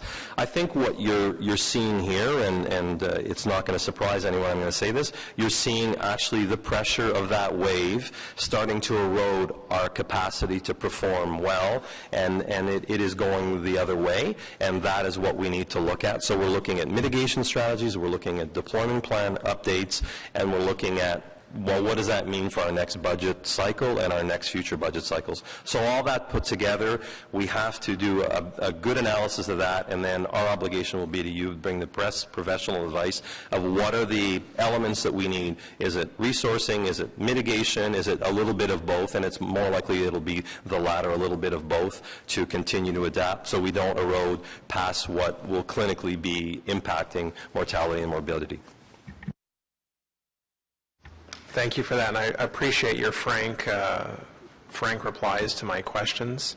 I think having a standard is good, but you don't want to be that patient who's not within that 75% range, especially cardiac arrest when you need an ambulance right away. But this is something that I would certainly like to meet. We haven't met yet, but certainly meet one-on-one and talk about this, and the fact that the demographic shift is coming and that those pressures will only increase is something that this committee needs to follow, and I appreciate the information and the service that you're providing Ottawans. Thank you. Thank you. Councillor Brockington. Councillor Nussbaum. Thank you, Chair, and thank you for the presentation. Just two questions. The first is on page 9 of your report that you submitted to the committee. I just had a question, and it sort of gets to the mitigation measures that you pointed out, and I certainly agree, and I appreciate the emphasis that you're putting on mitigation, because when you look at the trends, it's hard to imagine that from a resource point of view we're going to be able to keep up to the response volume, so clearly there need to be other tactics used to try and manage the increased volume. But at the bottom of the page, you say that essentially the code system is determined by a medical algorithm, which makes a lot of sense. But then your following sentences is 73% of all responses are dispatched as a code 4 to ensure that the sickest patients receive treatment in a timely manner. Was the 73% just the 2014 number, or is the algorithm structured in such a way that you hit a 75% target of CTAS 4 or lower? I just wasn't clear on that. Excellent question, and perhaps in the report, the way it's worded, it's not clear. So when someone dials 911 and you say you need an ambulance, it comes to our communications center. It's the communications officer. They go through a medical algorithm and ask you specific questions. Is the patient conscious? Yes, no. And that brings you to a decision tree. Code 4 for us is the other side of the equation versus CTAS, and I apologize for the acronyms in our industry. Code 4 means to the paramedic going, you must respond lights and siren. This is an urgent, life-threatening call.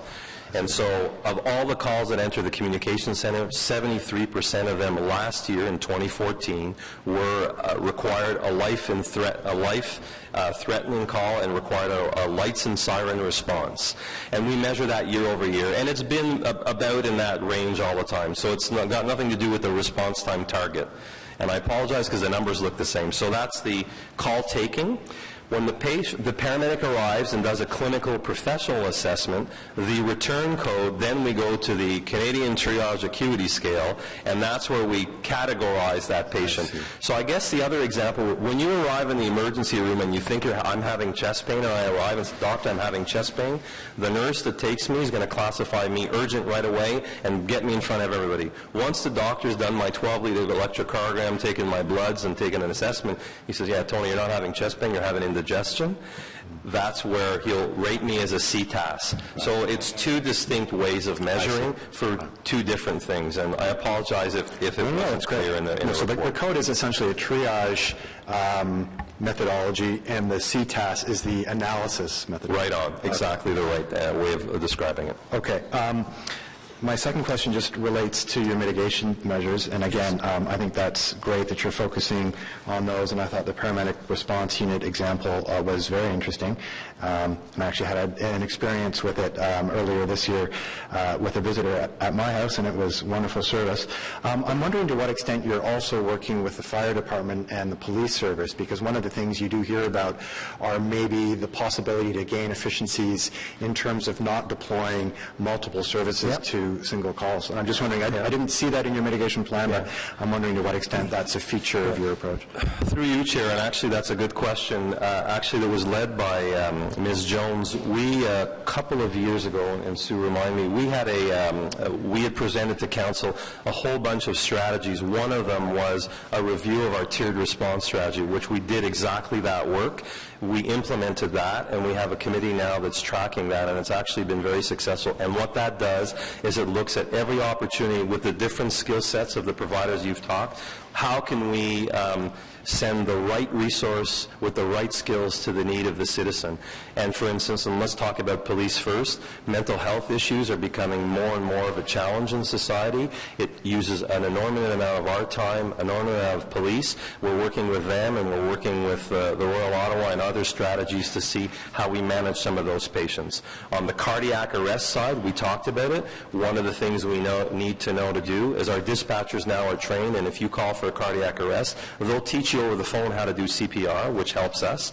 The second element of that, our police and our fire partners in particular can respond as well too. They have the knowledge to do CPR, they have defibrillators, they can arrive and do that. And then when the paramedics arrive, we have what's called a viable patient, and I don't want to use a word in a public forum. We call it a patient that's viable and it's fresh, so we can have a chance to resuscitate with the more advanced skills. So we're looking at that as part of our strategy as well too. Right.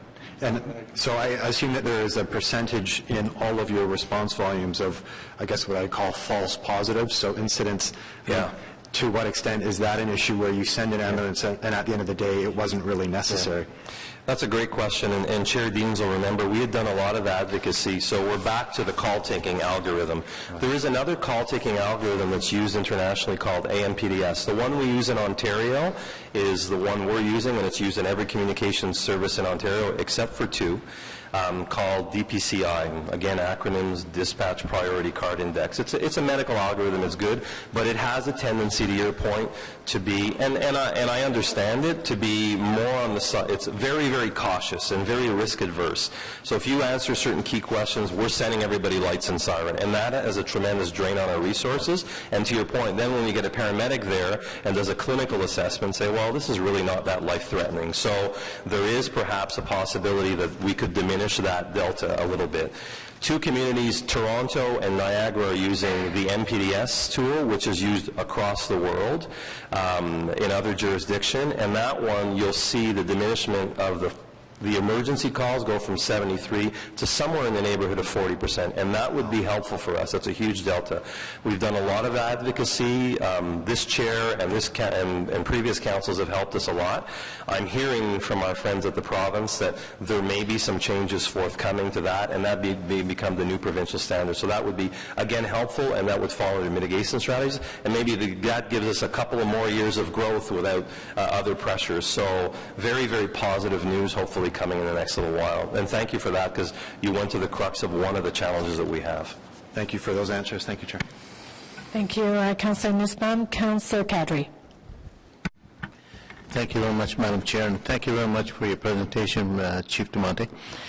Just on this last slide, you're mentioning mitigation plans, and you're saying you're reviewing all of these points that are listed above. In terms of the deployment plan review, what are you actually looking at in terms of deployment? So we use a very different deployment model as compared to the other emergency services, and let me just quickly talk about it. So police have zones where officers patrol zones, and they have three distinct territories: east, west, south, that type of thing. Fire uses a model because of their role, where certain geographic areas, depending on the potential risk, the type of buildings, that they have to get a certain force on the scene within an amount of time. We use dynamic deployment in paramedic service because our clients, for lack of a better term, move. So the typical situation, I'm a citizen that lives in Stittsville, I'm in my suburban home, I get up in the morning, I come to downtown Ottawa. So our call load shifts from Stittsville in the day, in Monday through Friday, to downtown Ottawa. In the evening, it goes back to Stittsville. In the interim, during the transition, the highways become higher risk. So our model, what it does is it looks at every hour of the day, day of week, time of day, and we redeploy our resources based on those predicted algorithms of to where the potential call will come out. So to the deployment plan, directly to your question, based on that, I'll use the same example. We may look and say, you know what, not over coverage, because I don't think you can ever be over coverage, but there's resources in certain areas that, you know what, if we brought them to the day, we would do more good with the resources we have if they were in the urban core for the day, and then we'll move them back out in the evening. So that's what that does, continually tweak. And I know in a ward model and the reality of your world, what that means is, yes, I'm taking assets perhaps out of certain wards at certain times of the day to put them in other, because that's where my call volume is. So that's the balancing act that we do on a regular basis, and that's what deployment plan review is. Thank you. Now, in coming back to your calls, now, not all of your calls are coming from the City of Ottawa proper. You are receiving calls from Valley and, our prior area and so on.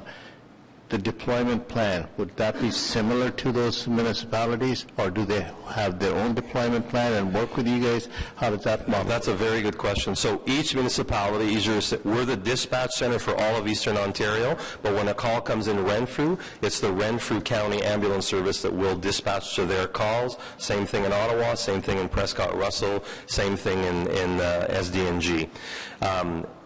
So there's two things there. There's a concept in the Ambulance Act called seamlessness. So regardless of where the ambulance is, the citizen in need will always get the closest ambulance. So I'll give you an example. If one of my ambulances is returning a patient, we don't do many of those, but let's say it happens, to the Hawkesbury Hospital from the Ottawa General after a clinical diagnosis. When they're in Hawkesbury, if an emergency call comes out and the Ottawa ambulance is the closest to that emergency, we will respond to it. The inverse is true, and actually we make good use of that, because all our colleagues, all the university teaching hospitals are in Ottawa. When they come to the Ottawa hospital, when they clear the Ottawa hospital, if there's an emergency call, we'll use them to respond. And they bill us for that. It's called intermunicipal billing. We have an agreement for that. So yes, we do that.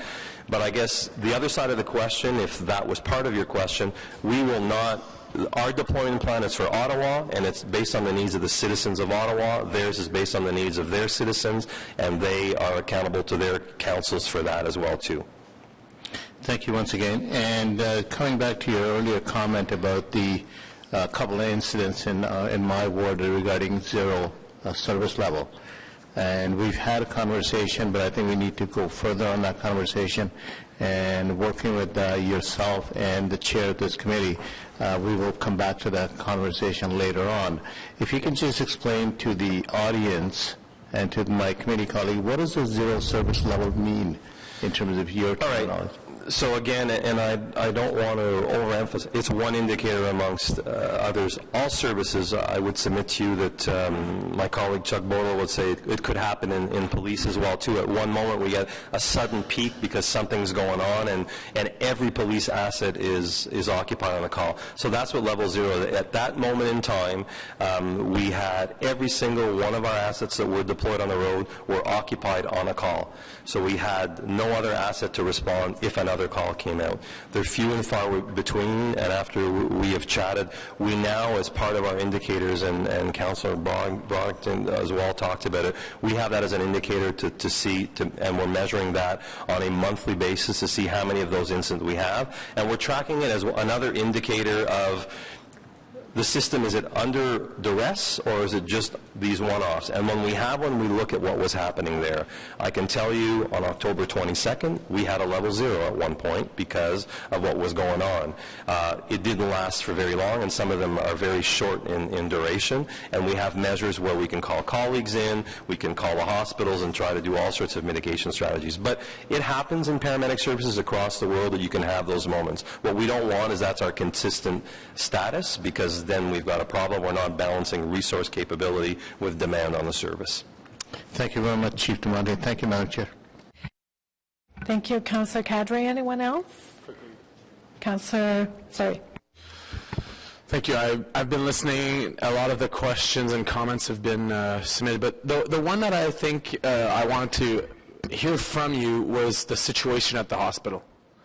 You've touched on it and you've broached it around some of the structures, but my understanding is that you're trying to look at a program where you'd have a nurse that can assist you on site so that the paramedic team can leave the premise, leave the patient there, and move on to other calls.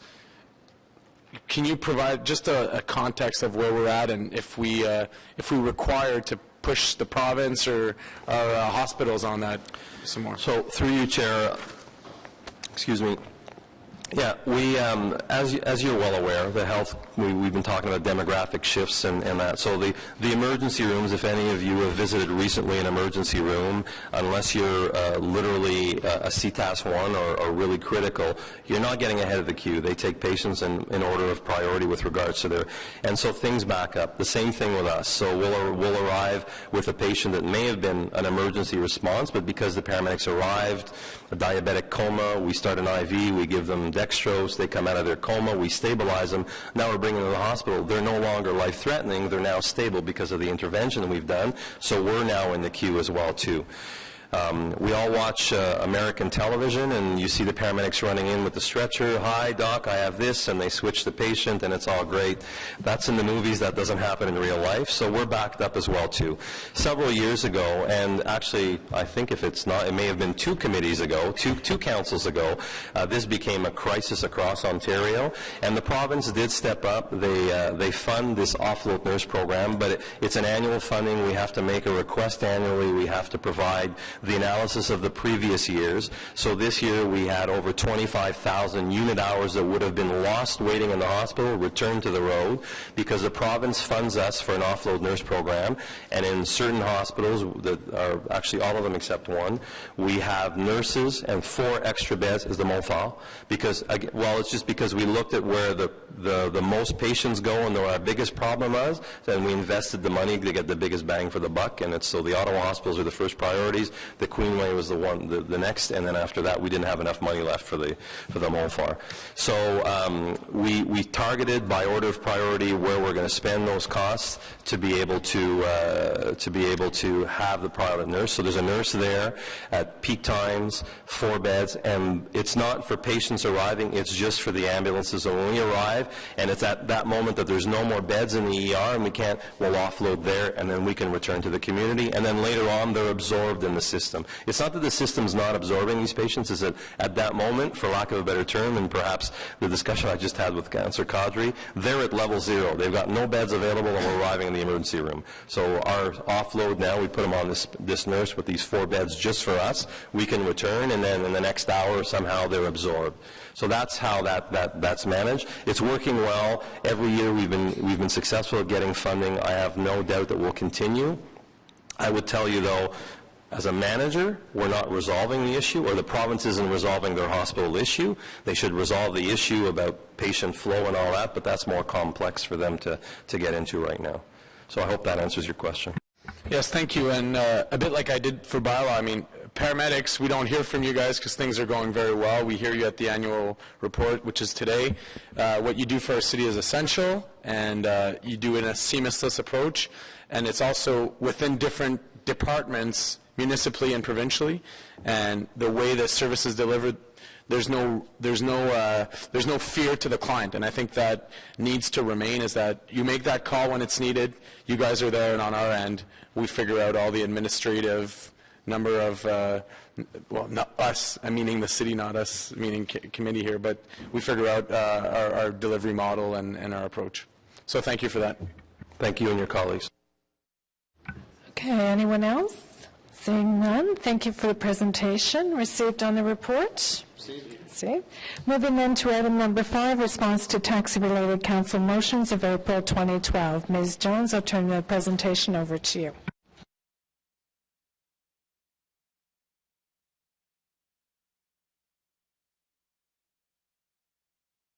Apologize. Phil Powell, who's our program manager and oversees the regulation of taxis, is coming up to join me, as well as Christine Hartig, who works in bylaw as a strategic support coordinator and also works with on the taxi file. A bit of background before I get into the presentation. I'm looking around the table and I see Councillor Shirelli and Chair Gaines. We can go back to amalgamation and just to explain the history of probably why we're here today. And look at taxi regulation. Back in 2001, when amalgamation occurred, we had 6 different municipalities that licensed the taxi industry. We did an extensive amount of work led by Chair Deans, and in terms of looking at regulations, looking at reviews, to ensure, when we move forward as amalgamated city, to implement a taxi service and implement regulations that were ensuring we were providing good service to the public, making sure they're safe, and making sure vehicles are inspected. A significant amount of work has been done over the years.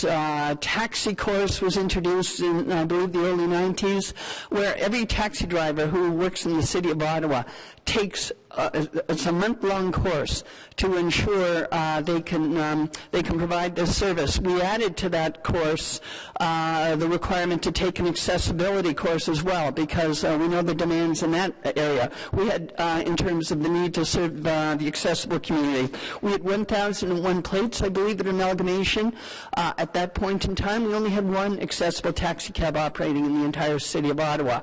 With part of our reform, we introduced 25 accessible taxi cab plates. We soon came to realize that wasn't enough. We added to 65, and then eventually got up to the requirement where we needed 187 plates, which is where we are today. Last term of council, we dealt with a report that talked to transferability of taxi plates, accessible taxi cabs, because they couldn't be transferred. The previous council agreed to allow that transferability to take place, and at the same time, they also dealt with the age of vehicle. I can tell you in the mid-90s, and I recall the Minister of Transportation, I believe at the provincial level, talked about the condition of Ottawa's taxis. I believe the average age of our taxi was around 15 years of age, and I know as an inspector back in those days, I recall getting into taxi cabs where my foot would go through the complete floor of the cab. We have introduced age restrictions, a number of safety enhancements, cameras in cabs, a requirement for drivers to go through criminal background checks, all to getting where we are today in terms of what our taxi industry is all about.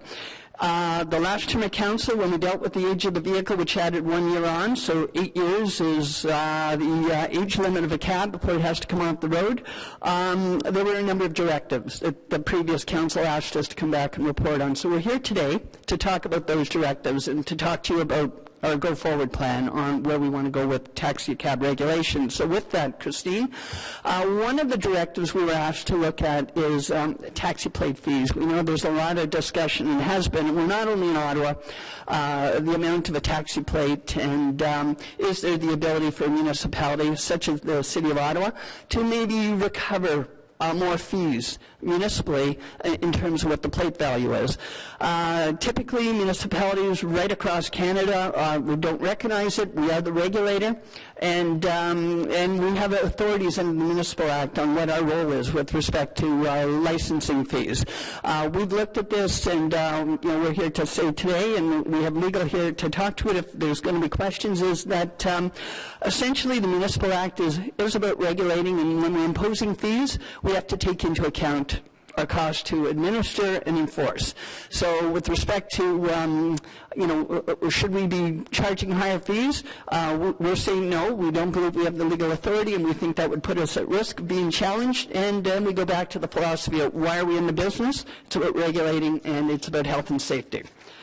The other, and this is related as well, that, should we apply a commission that the city will collect with respect to the transfer sale of taxi licenses? For the same reasons I've spoken to in the previous slide, it could be challenged. It could be seen as an unauthorized tax. So in that regard, we're saying no, we wouldn't recommend that, and we're dealing with that recommendation that we wouldn't go forward.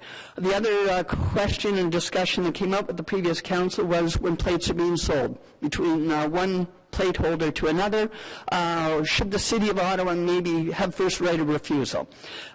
With respect to that, again, we don't think we're in the business of buying plates, or once again, we're regulators, and we wouldn't be recommending this, and it's an area too that no municipalities are doing this, and we didn't see the value or the benefit of taking these plates back. Should also note that any new plates that we issue currently is on a plate per population ratio, and that any plates that do get issued will go on accessible vehicles.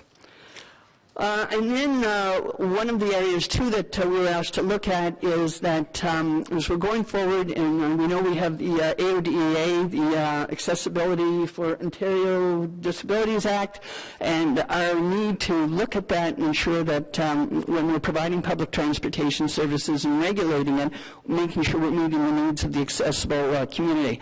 As I said, right now we do have 187 accessible taxi plate holder licenses. We've gone a long way in meeting those needs. We have, however, though, are starting to look at if we're selling plates in the future, should those plates go on to accessible vehicles.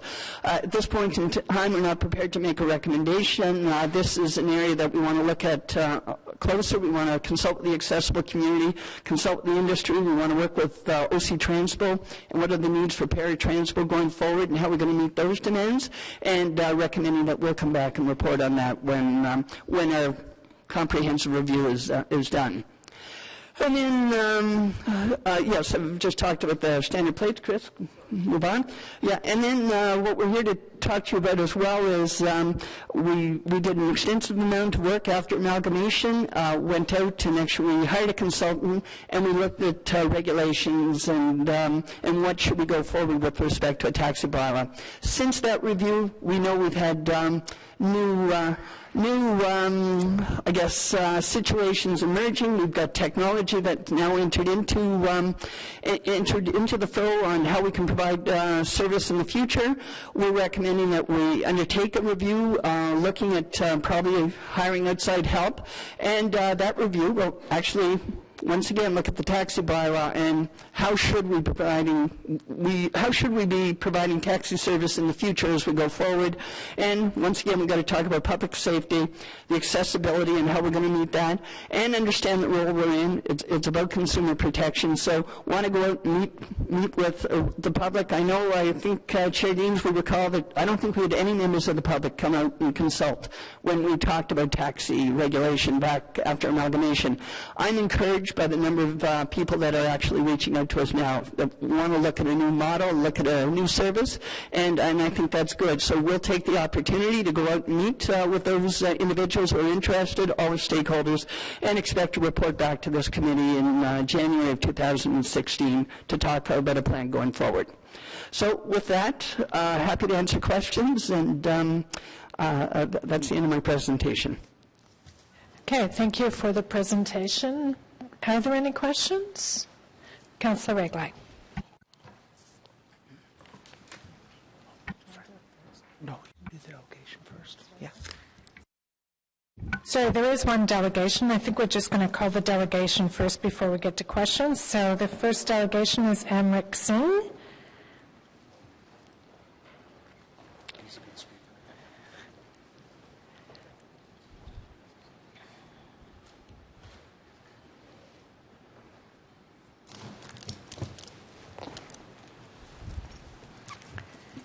Good morning, Mr. Singh. You have 5 minutes. Go ahead. Good morning, Madam Chair, councillors, staff, and all my colleagues and everybody else in this room. My name is Amrit Singh. I am President of Unifor Local 1688. I represent all the taxi drivers in City of Ottawa working for all companies, including Ottawa Airport. Unifor is Canada's biggest public service union.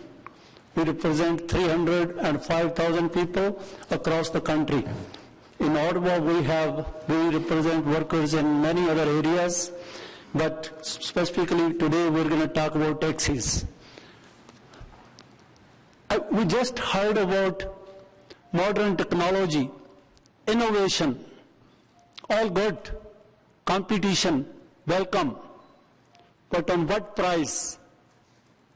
Are we going to compromise public safety? There are new companies coming. They come to City of Ottawa, and City of Ottawa people said, you are welcome, but you follow the bylaws. You know what? They were told, we're not going to follow your bylaws. Until today, your staff is chasing them, trying to find them and give them tickets. Everybody is saying they are illegal. But when we see one of the major newspaper reporting, they are making inroads into City Hall. I'm confused. Are we talking same people who tell our city that we're not going to follow your bylaws? The legal taxis today,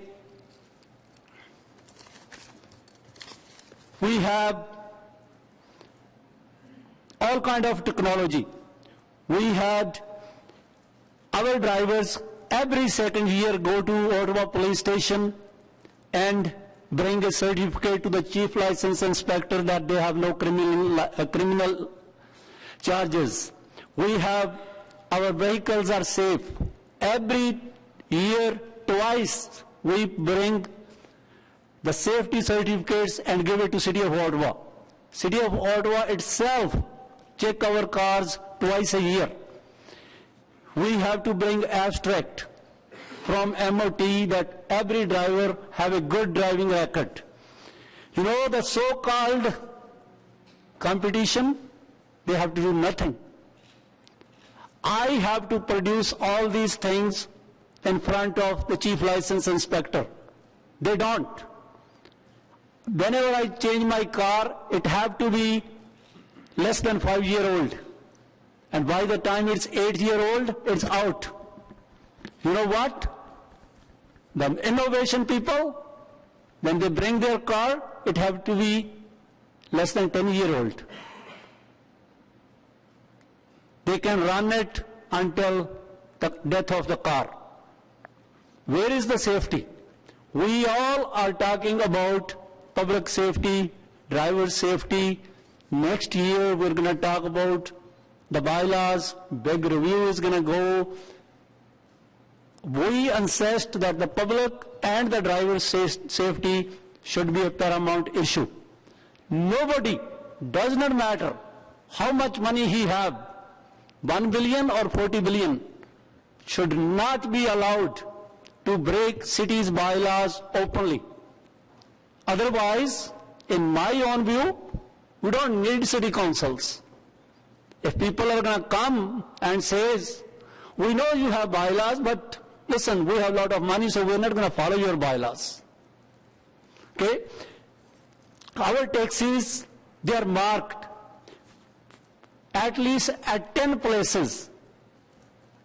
At 10 places, there is an identification spot. Any taxi, a member of the public set in, he will know or she will know that he is in taxi number so and so. Every taxi driver give his full information to City of Ottawa. The people just have to tell them they are in car number so-and-so. They have all information. And the bylaws are enforced on us so vigorously. I told Madam Chair other day, one of my driver, he was in court 4 days ago, he get a ticket, $260, because he did not give his cell phone to City of Ottawa. He changed his cell phone. He forgot to give it to City of Ottawa. He was given $260 ticket and was charged in the court because he did not follow the city bylaw. Discipline. We have a good discipline system. Mr. Singh, your time's up, so if you could wrap up. Okay, I think I'm just wrapping up. Discipline is imposed on taxi drivers by the taxi companies and by City of Ottawa. People have channels to complain about the service. So-called other services, they have nothing. Tax, Madam Chair, last thing, tax. These people are not cheating taxi drivers. They are cheating you, they are cheating federal government, they are cheating provincial government. Then I drive a customer. I get 30%. You're almost a minute over time, so we're going to leave it there. Thank you. Don't go away, though. There is some questions for you, and I just wanted to clarify what you were saying, just so I understand it. So you're suggesting the city is aggressively enforcing bylaws for taxi drivers, but not enforcing the bylaw when it comes to illegal taxis? Madam Chair, I did not say that, but the system is slow. In last 6 months, to our knowledge, only 3 or 4 tickets were given. In the beginning, lot of tickets were given, and we never complain about City of Ottawa's action. We always say City of Ottawa is doing right things. But we are talking about the future mostly today. Okay, so I just want to have some clarity from Ms. Jones about the enforcement that's currently underway. Are we enforcing the bylaw, and are we ticketing and fining illegal taxis in Ottawa currently? We absolutely are. And I'm surprised that Mr. Singh's comments, he knows, because we've talked. We've laid 58 charges in the last 6 months. Keep in mind, the new companies that have come to light have only been in town in the last 6 months. So we are enforcing, and in fact, we're probably leading in the country in terms of the number of charges that have been laid. And we'll continue to enforce until the matter is reviewed and changes are coming forward with respect to regulations, if it's the will of council, and currently what's going on with the province as well, because we know they're looking at additional regulations. Okay, thank you for that. Councillor Shirelli. Thank you, Madam Chair. I'm just wondering if Mr. Singh realizes if we move ahead with a study, that doesn't mean that we're going to shuffle aside all of the principles that went into taxi licensing. Do you understand that most of, at least I think, we won't be moving ahead with any system that in any way compromises any of those principles? I really appreciate that, Mr. Shirley. That's actually what we want to hear. Thank you. Okay, so that's, yeah. And the other thing is the common question about pricing, that this kind of thing will lead to lower pricing. You're aware of who sets the taxi rates, right? Yeah. It's City Council. It's not the industry. So. Do you see any disadvantage or any other kind of negative impact on the industry if we just examine that process? No, we will fully cooperate, Mr. Shirelli, if anything city want to do about the pricing. But I just want to add that whatever we charge, there is 13% which go to federal and provincial governments as HST. Yeah. Which those other people, they don't pay to government. Okay. All right. Thank you. Thank you, Councillor Shirelli. Any other questions for the delegation? Councillor Kakish. Thanks, Chair. Mr. Singh, just a quick question on in terms of since the operation of some of the illegal taxis in Ottawa, do you have any hard numbers on how your drivers have been impacted in terms of their revenues the drop, or do you have any hard numbers that you can share with us? We don't have any numbers, but we know that our people are suffering badly. The business has gone down drastically because of those companies, but we don't have numbers. We will in the future, and we will provide it to in further hearings. Okay. Thanks, Chair. Thank you. Any other questions for the delegation? Thank you, Mr. Singh, for being here. Thank you. Oh, we have another speaker now. Pierre Naclo?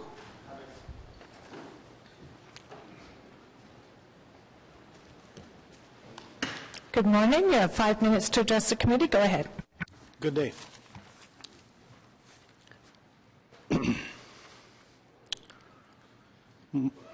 Madam the Chair, good morning to you and to all councillors and to everyone in this room. My name is Pierre Nackley, driver in Ottawa, taxi driver number 442 for more than 20 years.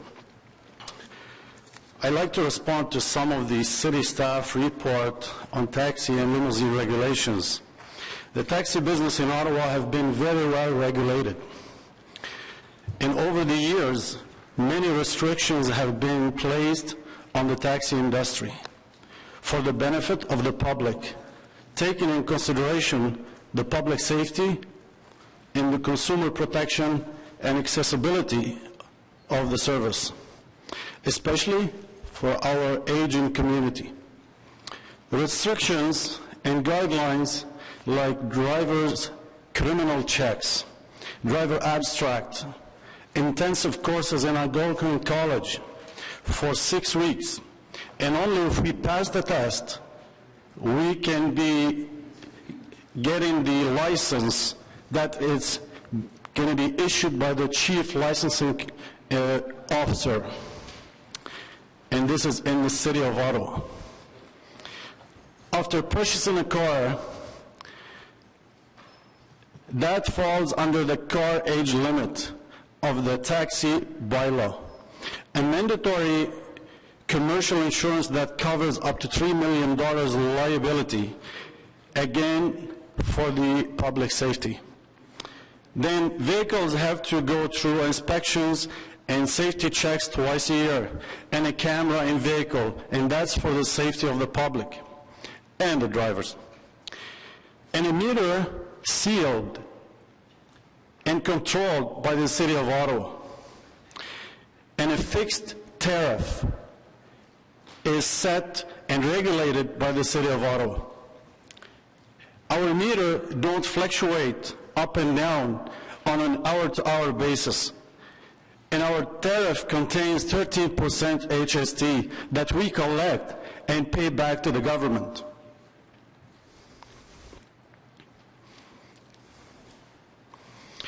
Now, certainly the taxi business is very costly to run, like any other business.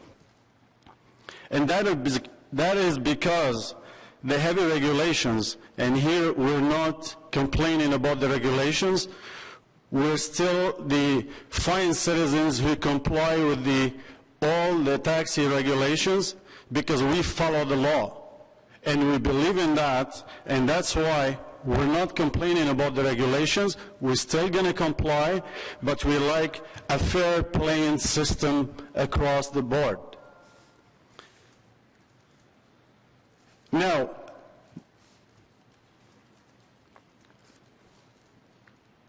my question to you, Madam the Chair, and to all the councillors in the City of Ottawa, is this how we are rewarded for being the drivers who follow the rules all the time?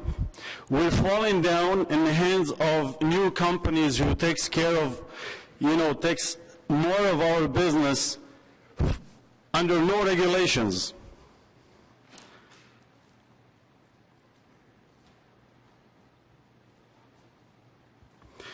We are 3,000 families who are surviving out of this taxi business legally in Ottawa. And yet, there are some people who are helping those companies to jump the fences and cross boundaries and invade every space as if like there is no law for this land. I'm sorry to say that, but this is what we're facing.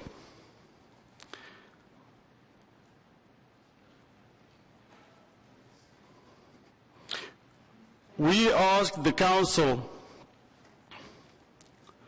please grab the responsibility and make Ottawa the role model of all Canadian cities,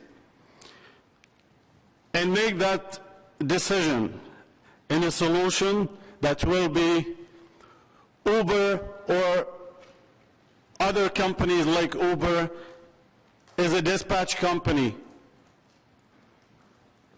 only for taxis. That's what we're hoping for, and thank you very much. Thank you for being here this morning. Are there any questions? I don't normally answer questions, but I think I'm going to answer yours because you ask, is this how you're being rewarded? The City of Ottawa, I just want to be very clear about this. The City of Ottawa has a regulatory framework in place for bylaws, and that regulatory framework is currently being enforced, as you heard Ms. Jones just say. The report today is recommending a comprehensive review that will look at emerging issues as well as all the regulations currently in place. And that comprehensive review will also include a comprehensive stakeholder and public engagement strategy where all interested parties will be involved and heard through the process. At the end of that process in 2016, a report will come back to this committee and then to council to recommend any possible changes to the current regulations. But for now, we have bylaw regulations in place, and they are being enforced by the department. So thank you very much for being here and for your comments today. Moving on.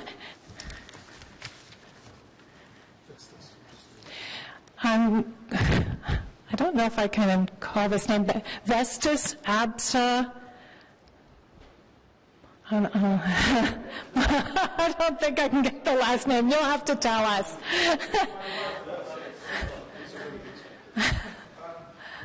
Well, you said something there, and it sort of changes all what I'm going to say. But I would like to just caution the City Council. She have caution from me. Anyway, the City Council, that if any laws are changed to accommodate Uber, me as a layman, what you're telling me is that if I don't follow the law of the land, I keep breaking it, you're going to change it for my benefit. Because this is what Uber is doing now. Because initially when Uber came, there was a very strong comment from Madam Susan Jones and the other councillors, but all of a sudden there is this degradation in the speak against Uber. And all of a sudden now we see this malleability of saying, oh, we might change the law, well, we will see, well, we should accommodate new technologies. It seems to me we're missing the point. The issue is not the technology. The issue is the cab, the quality of the cab driver, the quality of the vehicle that he provides, and in particular, the continuum of the good behavior that the driver has. So we hear that, oh, Uber also check their drivers. Well, I've been driving taxi since the last century. And in those years, I've kept my hands in my steering while I'm driving. So I've proven, like a fox with a chicken coop, that I'm not going to eat the chicken. You bring a driver from Uber, who, by the way, they're breaking the law, they're not proven that they can have the good behavior that I've proven over the years. As someone mentioned here, I go every 3 years to get my septic check, and for me, for some reason, maybe they don't like my face, I have to do fingerprinting, okay? So you know I'm a good boy, well, except my wife doesn't believe so, but you know I'm a good boy, right? So please, don't be fogged down by saying it's a technology. Well, we can have the technology to blow on too if the company is working such a things. We can have it. The important thing is not the technology, it's the quality of the driver. Then technology can follow to improve the dispatch. The reason why I'm centering on this, because that's what I keep hearing. It's a technological company. Well, some smart guy said the following: if it quacks like a duck, walks like a duck, and flies like one, and swims like one, it is a duck. So if the car has 4 wheels, and it relies on the 4 wheels, it gets a call, and picks a passenger, and gets paid, that is not technology. That is a taxi. And it's a tax that's breaking the law. So please, councillors, don't be fogged down by this beautiful website, things running around. It's the taxi and the driver that's important. And one final thing I would mention is that there's about 2,000 cab drivers in Ottawa, night and daytime, about 2,000. Each cab driver, they say, have about 5 children and a wife. So we are talking 60 people in one family that depend on their livelihood on that cab driver. Okay, so that's 12,000 people. We're going to take away that, or the only income they have, give it to most Uber drivers. They're part-time drivers. They have another job. They work for the government. They are retired. So you're going to allow him to go to Jamaica and the Bahamas while you're starving me here. So I would also like the councillor to, when they are looking at these laws, to think about the social injustice that will be created as a result of changing the law to accommodate the so-called new technology. I think for now, I want to say that. Okay, don't go away. There is a question for you, but I just want to be clear. This is the start of the review process. This is laying out the process for review. I get the sense that some of you may be predetermining the outcome. Well, I don't think you should do that. And Ms. Jones has been very clear that the city's responsibility as a regulator is to ensure public safety, public interest, and consumer protection. And when we go through this, we will keep all of those in mind. So don't prejudge the outcome. Let's wait and see what happens. I thank you for that, but may I say we are scared, that's why. Thank you. Yeah. Our next speaker is, Councillor Shirley. Thank you, Madam Chair. I just wanted to say that this speaker over the past 3 terms of council at least has been consistently one of the best and most entertaining speakers. So I would ask a question just to get him to talk some more, but my question deals with the core point you're making, which is that the reason we have regulation is to protect the public and to provide a certain standard of service. So do you recognize, though, that when in the real estate industry, for instance, apps appeared several years before Uber appeared in the taxi industry, that would have allowed people to act as real estate agents without going through the training? Reviews happened, and principles were either reiterated or new ones were found, and some of the former principles were found to be no longer a concern. So you had a new, renewed set of rules set up that still require people acting as realtors to go through all of the training and provide all of the safety and protection to the public. So do you recognize that what we're trying to do is go through that process with the same goal as when we first established these rules, which is to protect the public and achieve a high level of service? Sure, but if you're going to bring rules to the Uber drivers that are congruent to us, then we have no problem, because then you're leveling the playing field. Right now, I'm running with a knapsack in my back, while Uber is running with no knapsack. Right. So once you put a knapsack on him too, and a noose on his neck, then we are even. Okay, right? I think I'll stop asking questions. Did I understand, yes. Sure. Okay, so there is a... Thank you very much. Can you just tell us your last name? My last name is Absamwakieleti, but they call me Vesta, so... That's why I couldn't say. Thank you. My wife doesn't say it too, so it's okay. Okay. Okay, well then I don't feel so bad. Yeah, thank you. Our next speaker is Edmatsu Abe.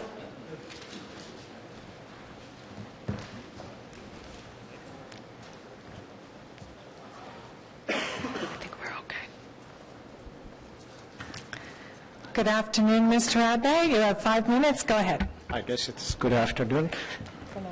Councillors, Madam Chairman. I don't want to repeat what has been said already. I have specifically wanted to ask a question, recognizing that today's discussion did not address the digital technology more or less versus regulation. This technology is not changing the taxi industry.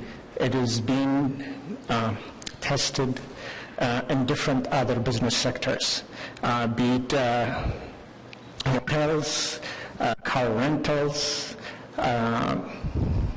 doctors on the go, which I heard on CBC last week. Now, my question to you is, how soon could you be able to come up with regulation that you could be able to take this organization that are operating illegally? And my understanding or my observation so far is Uber is telling you straight to your face, saying that I am not in the taxi business, I'm going to operate. But you have regulation to be able to find the people who are working under Uber. When is it that you'd actually take Uber, the company, to court and apply, if you have any regulation, to control this kind of business practices? Is that the end of your presentation? That would be my question. Okay, thank you. I think I'll turn that over to Ms. Jones to answer it, but in short, as I understand it, what the City of Ottawa has decided to do, which is a little different than what the City of Toronto is doing, is to fine illegal taxis that are operating currently and maybe take a bit of a wait-and-see approach when it comes to the legal case currently underway in Toronto. So, Ms. Jones. Thank you, Madam Chair. Just a reminder again, when we were looking at the reviews and what we were coming back with, the technology piece and what we're dealing with has just recently, within the last 6 months, come to the light. We've been dealing with illegal taxi cabs for years, and we have been fairly forceful in the number of charges we've laid, but we also recognize as well that there are certain tools we don't have, and we've looked to the province to introduce additional regulations. So there's a number of things we're doing right now as part of the review. We're continuing to enforce the bylaw, and we'll do so, and as I've said, we've laid 58 charges. We're in the process probably of laying a number of more charges within the next few weeks. We'll continue to do that. We also know the City of Toronto is currently in court dealing with an injunction, and we're going to wait and look at the results of that. We're also going to see where the province is going. We will be participating in that review and providing our input, and then we will report back to this committee, and hopefully we have a number of those answers. And I can tell you I'm working with regulators right across the country right now on this issue and what the challenges are. So we need to take the time, we need to do it right, and we need to consult as to what our public want going down the road. Okay, thank you. Mr. Abbott, you don't get to dialogue with us. Sorry. Any other questions for the delegation? Seeing none, thank you very much for your input. I was hoping to add one more little question to clarify. No, sorry. Okay. We'll now go to questions to staff, starting with Councillor Egley. Thank you, Madam Chair. The first question, just so we have complete clarity here, and if we don't, so we can correct it before we get going here, is, Ms. Jones, my understanding of your report and your recommendations are that the intent of this work that you're asking us to authorize is you're going to come out with a single set of rules that is going to cover the taxi industry. There won't be some rules for one company over another company. The intent is to come review what we do for the taxi industry as a whole, and anybody who wants to operate a taxi in the City of Ottawa will have to follow the same rules. We're not creating 2 systems or 3 systems. We have one set of rules currently with respect to taxis, and we have another set of rules with respect to limousines. And those are the 2 areas that we regulate in the public transportation side of the business. It will be up to council, once we do this review, to determine whether you want different sets of rules or not. Certainly the direction, if that's the will of committee, is that what you want to see in terms of what we come back with. My assumption is we're hoping to provide better clarity on rules, looking at new technology, looking at accessibility, and at the same time ensuring we're providing that consumer protection side of the business. And hopefully we will come back with one set of rules. But, at this point in time, we're enforcing the rules we have in the books, and we will report back on how it should look in the future. No, I understand that, but you're asking us for authority to go ahead and hire consultants. And I guess what I'm getting at, are you going to be asking the consultant to look at taxis and to look at Uber and Flight and everybody else separately, or are we going to be doing a holistic approach? That will all be part of the holistic approach. Okay.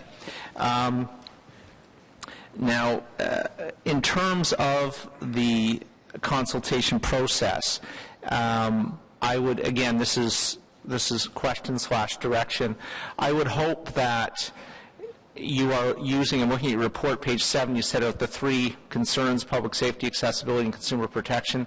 I'm assuming that who you consult with, these 3 pillars, if you will form the parameters of who you're consulting with.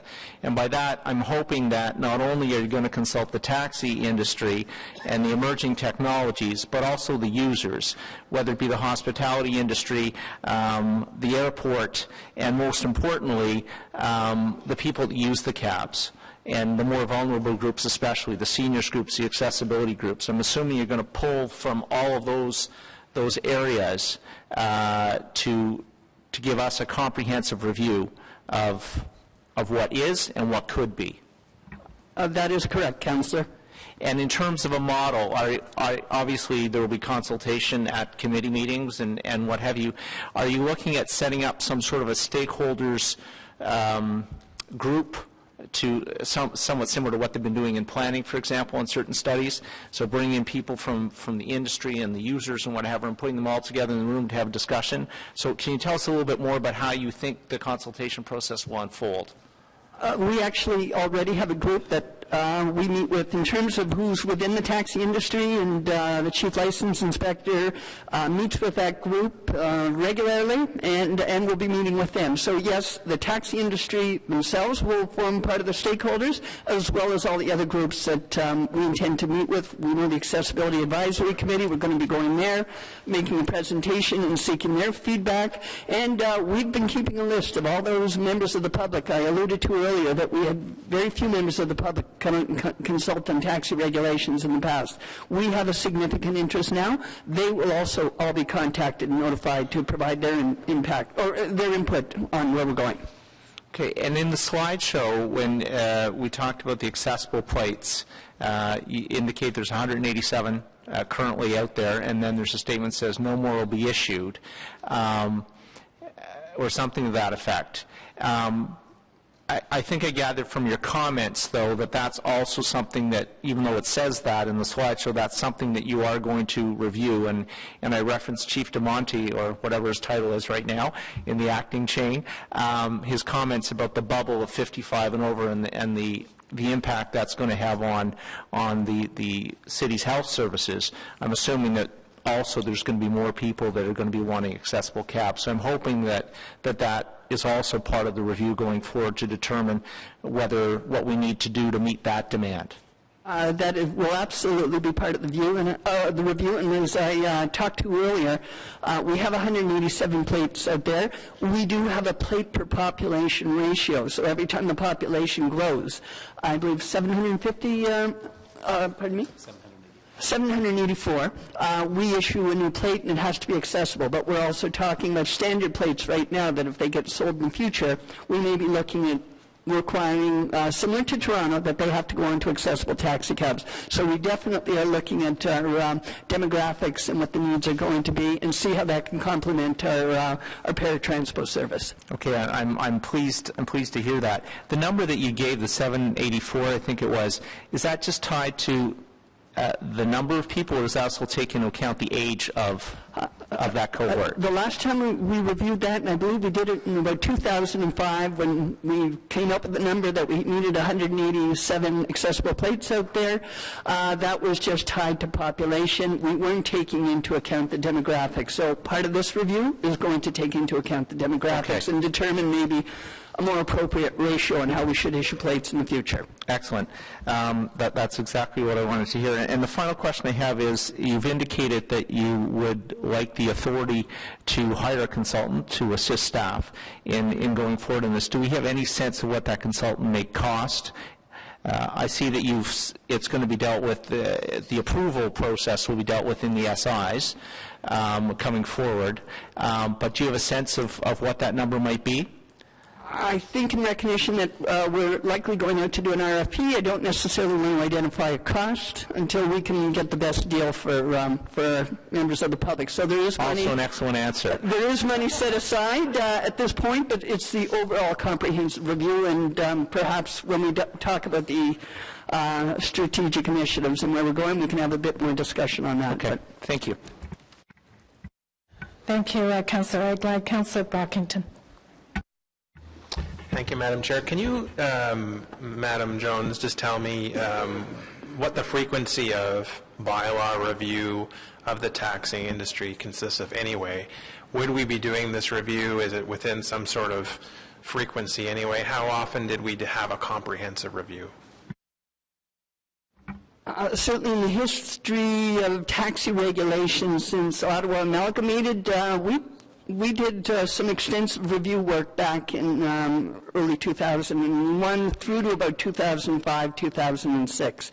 And we came back frequently to talk to council about regulations when we put cameras in taxi cabs, when we mandated that they have to take credit cards, things like that. Hopefully, as we do this review, we have a bylaw that is so solid and so sound, you don't have to keep coming back. But we know with emerging technologies, that has prompted an additional review because we've got to look at that. So the review is as council deems appropriate. And I think the success of a bylaw depends on, what you're hearing from members of the public and whether you need that change or don't need that change. Certainly, I think we can all agree that a comprehensive review at this time is warranted.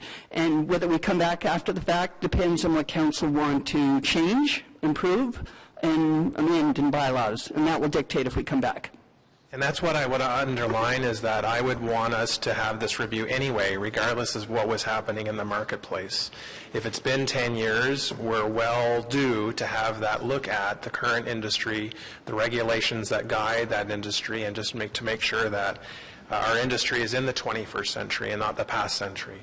So I certainly think it's apropos at this time to be doing that review, but I also hear from the taxi driver today and other drivers who are apprehensive and concerned about what the end result is. And we're not here to prejudge that outcome, but to underscore that this is a review of the industry itself. And certainly my constituents that I've heard during the election campaign and more recently are concerned about top quality service from the taxi industry, that fares are reasonable. And I want to look at the regulations that guide the industry, because if we have regulations that are not necessary, that are inflating the price for customers and for drivers to absorb, then we need to look at those regulations, because I can't stand regulations that aren't serving the purpose or that shouldn't be there to begin with. So I definitely want to see that coming out of this review. With respect to charges laid, could you just repeat the number? How many charges have been laid? 58 charges have been laid to date. In the last year, we have laid charges every year with respect to illegal taxi cabs. And we've received, I believe, $16,000 in fines. We have court dates coming up, and we're continuing to lay charges when we have illegal activity. I appreciate that, but to put that into context over the last year, if you look at the number of illegal taxi rides that may have happened, it's very difficult for me to estimate. But if you look on a daily basis times the number of weeks, months over the year, it's probably in the thousands of rides. We've only laid 58 charges. What assurances do you have that if we go through this year-long review, we as a council implement new regulations or changes to the industry, that the illegal participants in the marketplace are going to follow those rules anyway? If they're not following them now, how do we know they're going to follow them a year from now? Very good question. And Councillor, and this committee previously, we recognize we're working within the tools we currently have under the authority of the Municipal Act. We've gone to the province. Just across the river in the province of Quebec, they have the authority to impound illegal vehicles. We are looking to the province to provide us with that authority. The other part of it is also that the province, in terms of new legislation that is proposed at this point, is going to link illegal activity to points on a driver's license. You lose points, you lose your license, it has impacts on insurance. So we need additional tools. We recognize that. We will continue to use the tools that we have, and hopefully we'll be able to provide better information, and that we have better tools in place to actually eliminate illegal activity in the future. Thank you. I mean, my fear is that we have a comprehensive review. You get buy-in from the industry, you get buy-in from members of the public, you get buy-in from members of council. We approve those changes, and we have participants in the industry who aren't following the rules now, who are quite frankly operating illegally. They're not following it now. What would be their motivation to follow it when we pass these regulations? So if we have to go higher at the provincial level, then obviously we need to go that route. So I strongly endorse the recommendation to have a review. It's 2015. We need to look at the industry as a whole. And like I said, there are potentially regulations that we can massage or eliminate. But the overall goal, the reason why we have regulations, is to keep the public safe. Fully endorse that. And certainly urge members of this committee and council to approve the recommendation before us. Thank you. Thank you, Councillor Brockington. Councillor Kakish. Thanks, Chair. And I think Councillor Egli and Councillor Brockington touched on most of the points that I wanted to raise.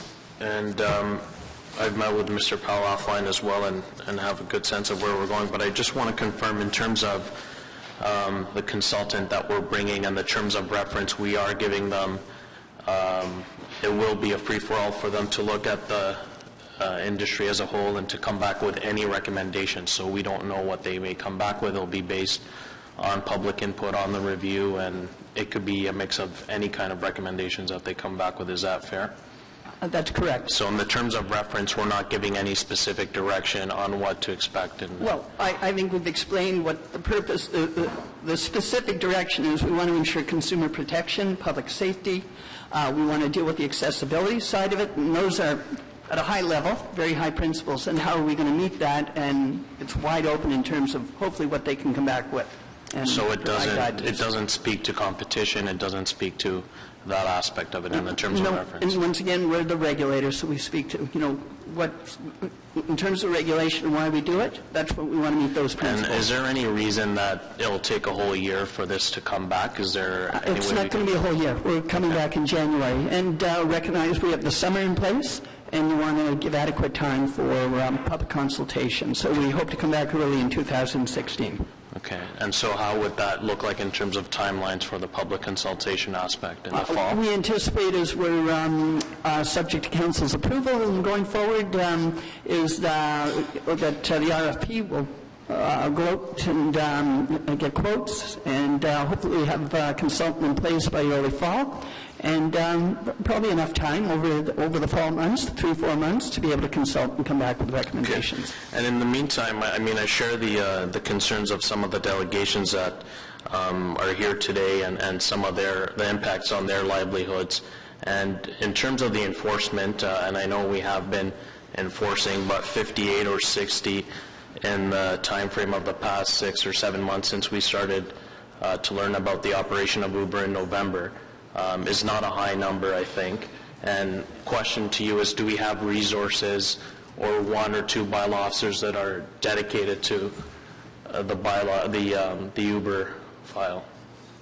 I'm always going to continue to speak about illegal taxis. So we have resources dedicated. We pick specific times. We also work with Ottawa Police. There is a provision under the Highway Traffic Act which also makes it illegal, and they've been working with us to lay charges as well. So I think at this point we're adequately resourced. It is unique on what we're dealing with respect to the technology, so we've had to develop different approaches on how we lay charges. So is that a no? We don't have dedicated officers to we have the illegal taxis? programs, and not specific one officer and you're doing it. We have different officers who are doing enforcement, but we have dedicated Because enforcement. I'd like to see in the next, until this comes back, until we have more clarity on the rules and the regulations, we need to step up the enforcement and make sure that the playing field is level for everyone. Absolutely. Okay. Thank you. Thanks, Chair. Thank you, Councillor Kakish. Councillor Shirelli. Thank you, Madam Chair. If you could just go over for residents who may be listening, could happen, and the audience, the principles that this report will examine, the principles that we've already enacted and the ones that we might look at in the future. What sorts of principles are we going to ask be examined? Well, absolutely, and I think, Councillor, I know you've been around for a long time, and even the whole reason why are we in the licensing business, why do we regulate? It's consumer protection, it's health and safety, and it's nuisance control. In terms of our taxi bylaws and why we've had to introduce regulations over the years and how well we've improved our taxi industry, public safety and consumer protection are the two highest principles. And then around that is accessibility. I said we only had one accessible cab operating in Ottawa back in 2001. We now have 187. The difference that has made for members of the public who now, didn't have to manage their lives around trying to get, accessible service. It's improved significantly. We want to make sure those principles are looked at and that continues to be protected and promoted, and let's look at how we can even improve upon that. Okay. And I know Marshall McLuhan in the 60s said that the introduction of every technology causes people to inherently believe technology is a new law. And I know in our ward there was new technology was making customers more accessible to a particular person who decided to operate plastic surgery services at a much reduced price because that person had not attended medical school, but the technology allowed the customers to be put in touch with the provider, and you went in and fixed that situation. But again, I think the important role you have, or this report will have, is to underline what those principles are so that people pay at least as much attention to what the principles are as they do to the shininess of the technology. So will the RFP make sure that happens? Absolutely. Thank you. Okay. All right, thanks. Thank you, Councillor Shirelli. Anyone else? Councillor Fleury. Thank you. A question regarding the RFP proposal. I know Councillor Eglai was asking earlier. I wonder what sort of expert is out there that's able to be neutral to review our way of doing this, the industry's way, expectation, and livelihood, at the same as understanding the complexities for our community, keeping track of our committee's objectives of making sure that that residents are safe and that the service is accessible, obviously. So I'd love to hear on the RFP process itself. Excellent question, Councillor. And just by way of background, I'm actually a former vice president of the International Association of Transportation Regulators and sat on the board for a number of years. And we were regulators from London, England, from San Francisco, New York City, right across the world. And we're not alone in terms of the challenges we've had. And in actual fact, I'm confident there's many out there who actually, there's many speakers who have come in over the years. Back in 2001, we found experts in the business who I think can remain neutral and also are very good at understanding what the role of government is in terms of regulations. So, that definitely will be part of the RFP, that it will be a neutral process, and it will focus on the reason why we are in the business of regulating. It's about our public and who's taking taxis and making sure they're safe and they're in vehicles that are safe. Thank you. Okay, thanks, Councillor Fleury. Anyone else? Seeing none, carried on the report recommendations? Carried. Thank you. Any notices of motion? Any inquiries? Councillor Fleury. Sorry, I'm loading it here. So this one is, how does the city track the estimated time of response for noise bylaw complaints from call receipt, officer callback, to arrival of officer? We've talked about it today, but I'd like it in a formal context, similar to what we do for paramedic response. And what are the benchmarking elements for that ETA, for those ETA goals? Thank you. Any other inquiries? Seeing none, before we adjourn, I just want to mention to all of the committee members that the June 18th committee meeting is chock-a-block full. In fact, we're not certain we're going to be able to get through that agenda in a single day. So please don't book anything else on June 18th, and also keep June 19th free, because that's our spillover day if we can't complete the work on June 18th. So just maybe if you can make sure you keep those days free on your calendars, that would be appreciated. Adjourned? Adjourned. Oh, there's like many items.